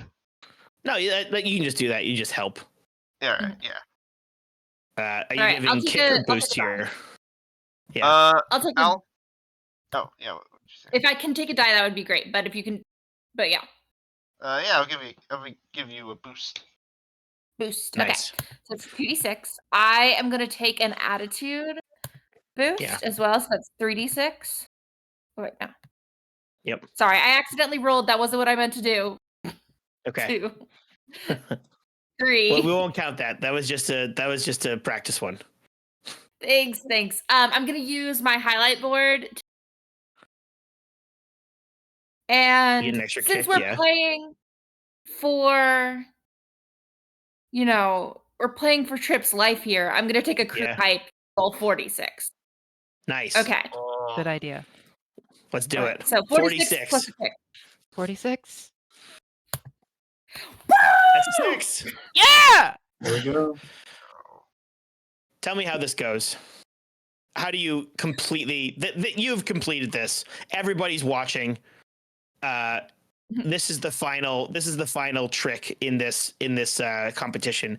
How do you completely humiliate Travis and the Wicks? Okay. If you'll allow me a little bit of creative license here with my mod, Please. I'd appreciate it. Please. So there is a mod that I don't currently have. It's called Photon Vet, which roll to create trails of semi-permanent, slightly brittle hard light behind you, which float into space until they fade. So what Yeah. I'd like to do, I'm at the top of the drop. I do my little snowboarder wiggle. Down I go. I come up, and I like come off of the jump, and I spell out L is for loser as I do Oh, my man. like flips in the air. Wow. Yeah, that's great. Travis tries, but of course isn't expecting you to have some hard light because that's not a thing that the shoes have, and he's not prepared. He's not prepared for it. He crashes into the shoes and falls to the ground. He's obviously, he's not lethally hurt, but he definitely, is walking limply off, and is I think crying a little bit, and I think people are mocking him for that. Oh, Wow. And Triptopher, your dad and some of the old heads that are there, like looking at like that was pretty sick. Yeah, they're all giving sort of a positive sort of thumbs up. They're nodding their heads. They go up and stand next to where Triptopher is a packet of cookies on top of a hoverboard, and Trip is like very pointedly not speaking. Uh-huh. Trip's dad just like idly reaches in, grabs a cookie, and eats it. No! Uh-huh.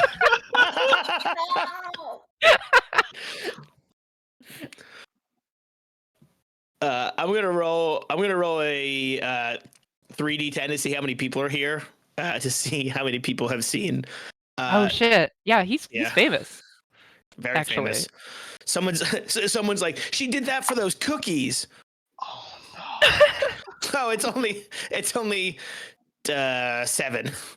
So Okay, we're good. We're safe. Whew. If it would have been enough. yeah, you would have turned back in. Somebody's like, Yeah. wait a minute, the cookies? What are you talking about? My immediate thought would have been to take the cookies and run and hopefully, like, cover the change. Get into like they've got a red and white striped, tent where people are changing into their swimsuits on the beach. Yeah. Yeah, that's so funny.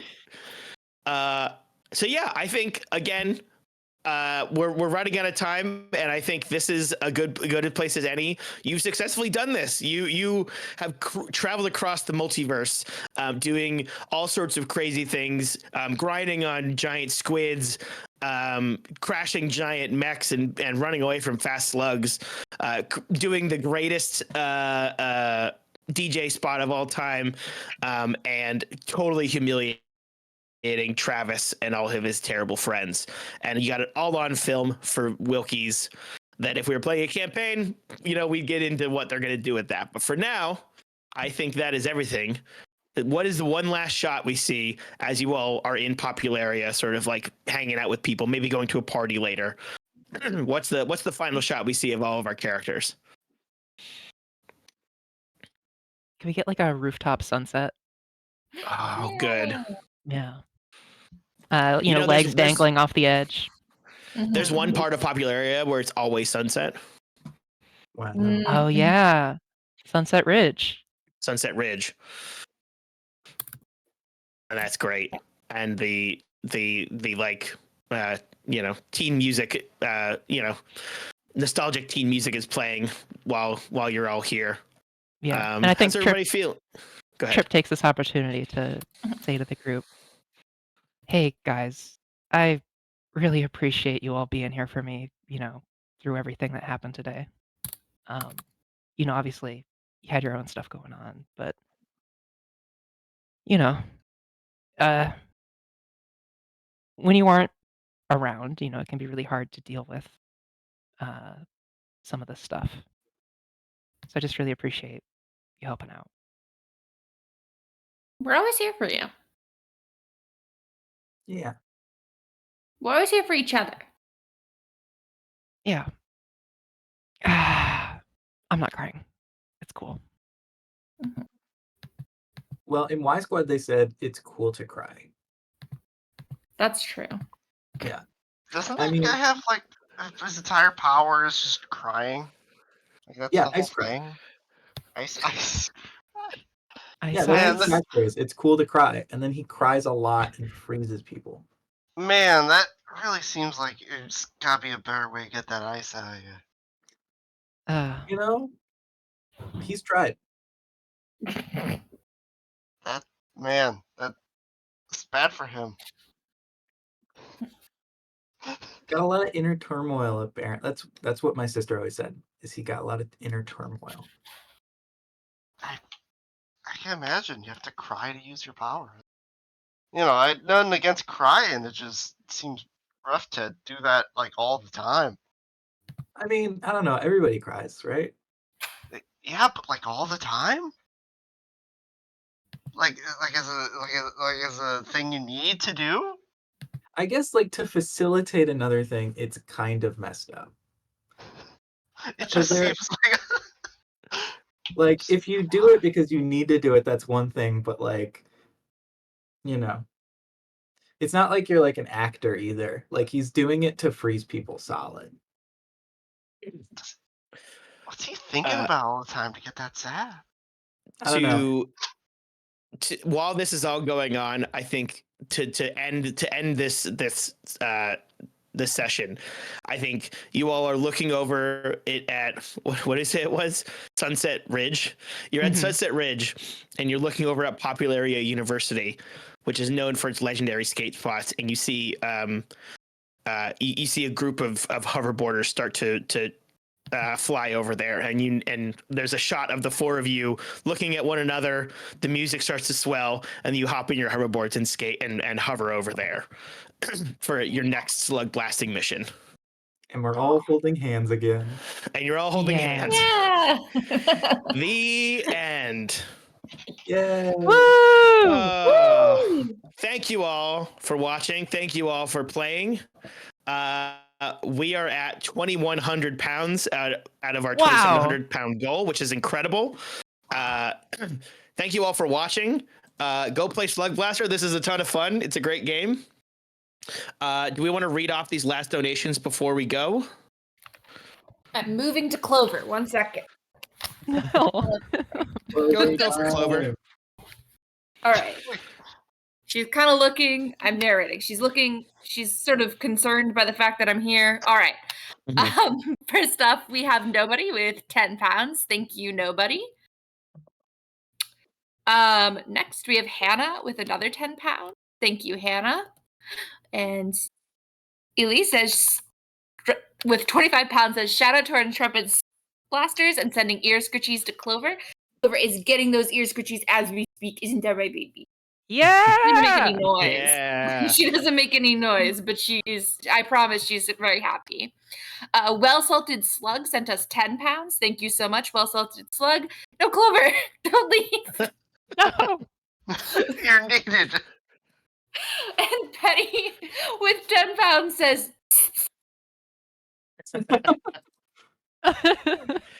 okay, that's it. Cool. Thank you right, all thank again you for all. watching. The next game is Violet Core, which will start up in about 20 minutes. So if you're watching the stream, go get some water, go stretch, and get ready for the next game. Thank you all for watching, and we'll see you later. Bye. Later, everyone. Bye. Bye.